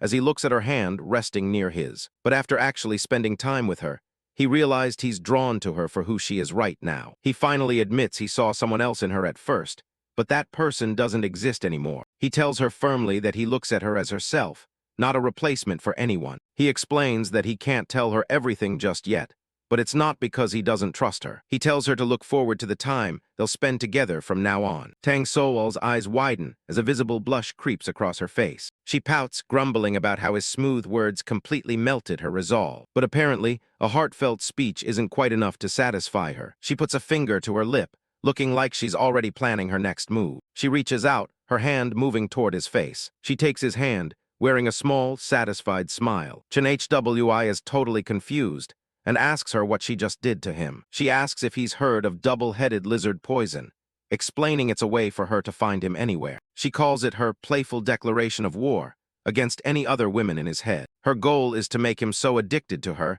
that he can't think of anyone else. Cheon Hwi immediately leans down to sniff the spot on his hand where she just touched him. Tang Sowol jumps back with a scream, completely weirded out that he's sniffing her marks. He calmly explains he was just checking for a scent since she called it a poison. He smiles to himself, thinking that if that's the kind of addiction she's offering, he'll gladly accept it. Tang Sowol stares at him, her face turning pink from his honesty. She lets out a relieved sigh, feeling better after speaking her mind, and decides it's time to call it a night. Cheon Hwi tells Tang Sowol to get back safely and to make sure her father doesn't catch her. After all, if he finds out they were in the same room this late, who knows what he'd do to him. Sowol laughs it off, teasingly asking if he's really that scared of her father. She tells him that thinking about her until he falls asleep might help ease his anxiety, then says goodbye for the night. Hwi sits back on his bed as the door shuts, finally having a moment to breathe. He thinks to himself that this side of her is exactly like the Tang Sowol he knew from his past life. He wonders if he should have told her. He was already addicted to her from the very beginning. Suddenly, he hears a knock at the door. He turns around, surprised. He opens the door slightly, thinking Sowol forgot something, but he stops mid-sentence. Standing there in the shadows is Tang Wui, the Tang clan leader, looking absolutely terrifying. Hwi is frozen in place, staring into the cold, sharp eyes of his future father-in-law. Wui tells him to make sure he locks his door at night from now on, or he might accidentally walk in himself. He shuts the door, leaving Hwi alone in the dark with a new sense of dread. Hwi stands there, sweating and realizing that his peaceful night is officially ruined. He stares up at the moon, concluding that sleep is definitely out of the question tonight. The sun rises over the province the next day, bringing a fresh start to the bustling city. HWI walks through the crowded market streets of Guangdong province, observing the local life. He recognizes the place, having visited it countless times in his life before the regression. He knows he's returning to the Tang clan tomorrow, so he takes a moment to commit the current view to memory. Taking a slow walk through the city seems like the best way to spend his last few hours here. A memory resurfaces as he walks, thinking about how things used to be. He realizes he's standing in the same spot where a restaurant once stood. Back when he was in the Four Black Alliance, they used to have gatherings in this very area. He gives a small smile, finding it strange to feel nostalgic about a place like this. He watches the people around him, his mind still heavy with thoughts of the future. He knows his regression changed his and Tang Sowol's lives, but most others will live and die just as they did before. He thinks that trying to correct every single past mistake would probably be too greedy of him. He pushes those thoughts aside, knowing the memory of his past failures still haunts him. Right now, preparing for the demonic cult is the priority, but his walk is cut short by a sudden crash. A bald thug from the Hao clan is screaming at a girl, threatening to break her legs for trying to run away. The girl, Xiao Lihyang, screams back that she has nothing left to lose and would rather die with him. HWI stops in his tracks, watching the scene unfold with a look of pure disbelief. He stares at the girl, wondering what on earth that guy is doing here. A piece of broken porcelain lies on the ground, shattered just like the piece of the market. Xiao Lihyang steps over the shards, her expression filled with a mix of fear and defiance. She gathers her red robes, standing her ground against the much larger man. She yells that she's never going back to wherever he's trying to take her. She mocks the idea of being cherished, accusing the Hao clan of kidnapping people just to turn them into courtesans. The thug lunges forward and grabs her by the hair, causing her to let out a sharp cry of pain. She tells him he might as well kill her and drag her corpse back, because she won't go willingly. Furious, the man raises his hand to strike her, calling her a little brat for making him do this the hard way. Suddenly, a sword hilt blocks the opponent's wrist, halting the attack dead in midair. Stepping in, Cheon Hwi-da pushes the girl aside with one hand while blocking the big man's strike with the other, leaving Xiao Lihyang wide-eyed with shock. Xiao Lihyang stares at Cheon Hwi, her eyes wide with shock as he continues to hold the thug's arm. Hwi looks back at her, his expression calm but focused as he realizes he wasn't seeing things. It really is her. The bald thug tries to pull his hand away, yelling at Hwi and asking who he thinks he is to interfere with Hao clan business. Suddenly, a terrifying pressure erupts from Hwi, a dark and murderous aura that fills the area. The thug's face pales as he begins to sweat, feeling the weight of the aura crushing his spirit. Lihyang is just as stunned, staring at the young man who just released such a horrifying presence. Hwi looks down at the man, his eyes glowing with a faint, dangerous red light. The thug gasps for air, clutching his own throat as if he's being choked by the sheer intensity of the aura. He collapses to his knees, trembling and unable to even look up at Hwi. Lihyang stands frozen, her hand clutching her chest as she tries to make sense of what just happened. Hwi looks at the kneeling man and calmly asks for a favor, even though they've just met. He tells the man to leave the woman here and walk away quietly, so that nobody has to get hurt. The thug looks at HY's green robes and realizes he must be an esteemed guest of the Sichuan Tang clan. HWI dismisses the assumption, saying that the Tang clan aren't the only ones who wear green robes. The man remains skeptical, nodding that someone who has worked for the Hao clan for 20 years knows exactly who is in town. He finds it strange that an orthodox faction member would emit such a sinister and cold aura. HWI simply tells him that it's a characteristic of his martial arts and that he means no harm. The thug stands up, yelling that they cannot overlook such an outrage, regardless of who he is. HWI repeats the word outrage back to him, his expression turning cold again. He rests his hand on his chin, wondering why the man is so worked up. He thinks about how Sowol once said that apologizing and asking nicely usually works, but it's clearly not working here. Lihyang looks at him like he's crazy, yelling that he just blasted the man with a murderous aura from the start. The thug explains that their branch leader, Yeonju, has his eyes on this woman and they won't just hand her over. He adds that this is no way to repay the goodwill that the Hao clan has shown to the Tang clan recently. HWI scoffs at the word goodwill, calling them rats who are only trying to survive. He tells the man that he'll have to meet this branch leader and settle the matter in person, then asks him to lead the way. The thug shouts that he cannot do that, insisting that if it's a courtesan HWI wants, they have plenty of others. He threatens to file a formal complaint with the Tang clan if HWI continues to be so stubborn about this girl. HWI has heard enough. He swings his sheathed sword, striking the man across the face with a sickening thud. The force of the blow sends the thug flying backward through a wooden stall, shattering it into pieces. Li-hyung watches in absolute terror, her mouth hanging open as she witnesses HY's sudden and brutal violence. HWI stands over the wreckage, nodding that he asked nicely 3 times and is simply not the type to keep bowing his head. He turns to Li-hyung and asks if her name is Sowol Li-hyung, catching her completely off guard. She stammers out a confirmation, wondering why someone from the Tang clan would know who she is. HWI looks at her with a soft, somewhat distant expression as he processes the fact that she's really here. He tells her that he owes her father, Master Sowol, a great debt from when he was young and is only trying to repay it. She looks confused, and he quickly adds that he has no other motives for helping her. He knows he's lying, of course, as he reflects on his true reasons for helping her. In his previous life, Sowol Li-hyung was known as the Ghost Melody Witch, a comrade from the Dark Soul Squad. She was a master of sound arts,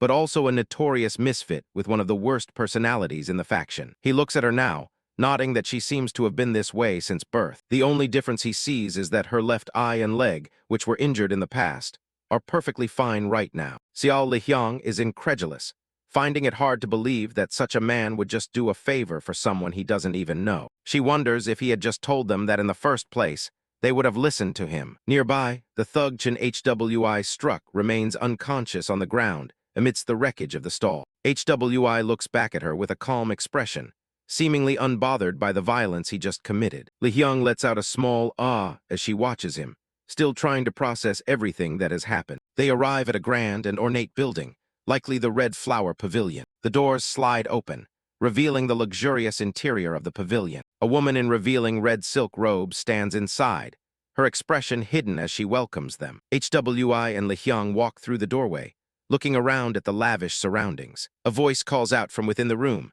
mockingly welcoming them and nodding their arrival. Inside, a man with long black hair, Ha Yeonju, sits comfortably on a bed surrounded by several women. He expresses his false gratitude to the Tang clan for wiping out those from the demonic cult who were bothering them. Yeonju takes a sip of wine, his eyes fixed on HWI as he thanks him for bringing back their runaway girl. HWI realizes that this man is the Hao clan's branch leader and the owner of the pavilion. He thinks to himself that he now has a rough idea of what's going on. HWI speaks up, correcting Yeonju and stating that he is not here to return a runaway courtesan. He declares his intention to buy Sowol Li-hyung out of the brothel and tells Yeonju to name his price. He adds a threat, saying that if they can't talk this out, he'll be forced to use his fists, so the price should be kept realistic. Li-hyung is shocked by his bluntness, her hand covering her mouth as she stares at him in disbelief. Yeonju's expression turns serious as he listens to HY's demand. HWI then adds, almost as an afterthought, that he's doing this because her father is his benefactor. Li-hyung is even more confused now, wondering why he's just tagging that on at the end like it doesn't matter. Yeonju smiles coldly, saying that while he apologizes for not following the Tang clan's style of negotiation, Li-hyung is not something that can be bought with money. HWI closes his eyes, seemingly expecting this response. Yeonju explains that a pure yin body like Li-hyung's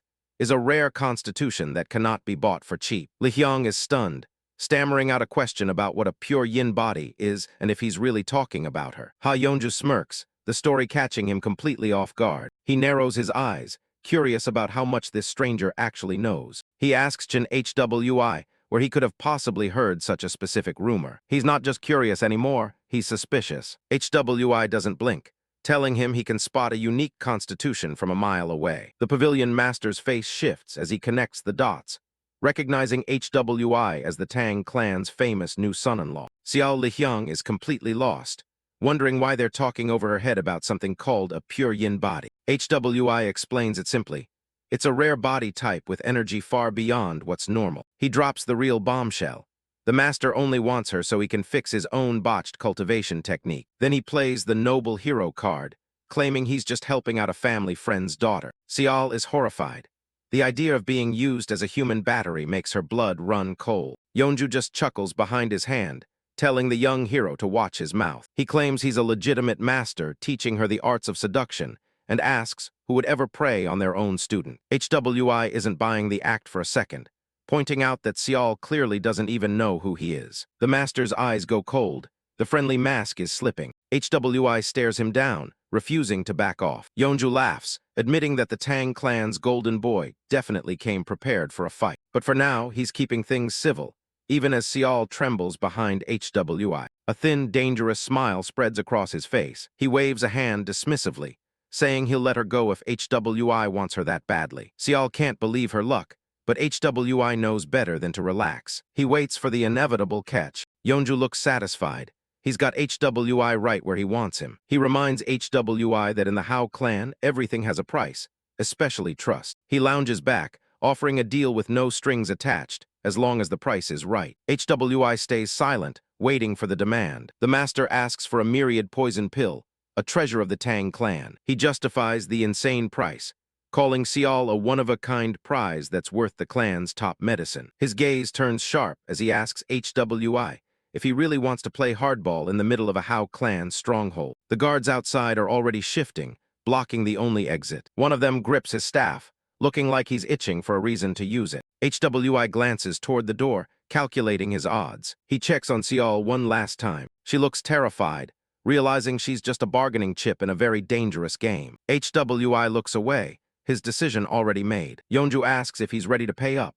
HWI just sighs, saying he's left with no other choice. He grips his hilt, his eyes glowing with a sudden, dark intent. A massive surge of energy erupts from him, flooding the room with pure pressure. The pavilion master's jaw drops as he realizes he's completely misjudged the situation. The blade clears the scabbard in a blur of steel. HWI slams the sword down, the floorboards exploding under the force of his strike. Before anyone can react, he scoops up Sewol and leaps through the chaos, leaving the pavilion behind. HWI yells at Sewol Lihyang to hold on tight. He's about to floor it. They burst out of the pavilion in a cloud of dust and debris. His eyes glow red with intensity as he calculates their escape. The guards are left in the dust, completely stunned by the sudden breakout. Even though he's not sure what the fallout will be, HWI is fully committed. Leaving her behind was never an option. In his past life, she was one of his greatest regrets. The memory shifts back to a snowy courtyard at the Iron Blood Hall. Sewol Lihyang holds out a golden pear and offers it to him. Looking older and more confident in this life,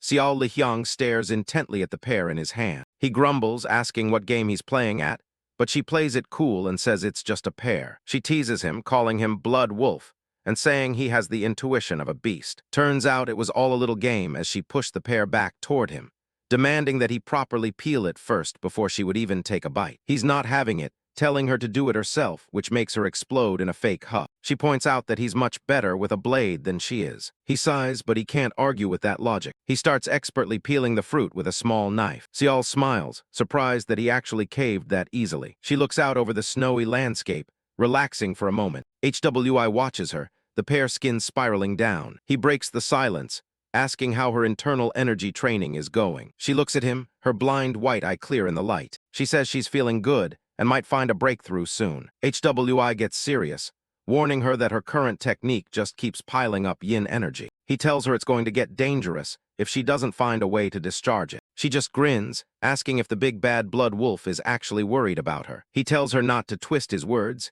He just doesn't want her extra chores falling on him. She pouts, complaining that he never says anything nice. He continues peeling, focused on his work. Then she mentions the simplest solution for a lack of yang energy. He slices the pear into perfect pieces, but he knows her well enough to know she'd never choose that path. Sewol's expression goes cold as she says she'd rather die than use her body like that again. The weight of her past trauma hangs heavy in the air. The fruit is left on the plate, untouched. The scene shifts to later that night, under a dark and cloudy moon. HWI is fast asleep in his room. Suddenly, his eyes snap open as he hears someone at the door. A silhouette stands outside the paper screen. Sewol peers inside, asking softly if he's awake. The door creaks open. He sits up, wondering what could possibly bring her there at this hour. Without a word, her white outer robe slips from her shoulders and pools on the floor. HWI stares at her in stunned silence, his hand frozen midair as he processes what's happening. Sewol stands before him in the dim moonlight, her skin pale and her gaze fixed on him,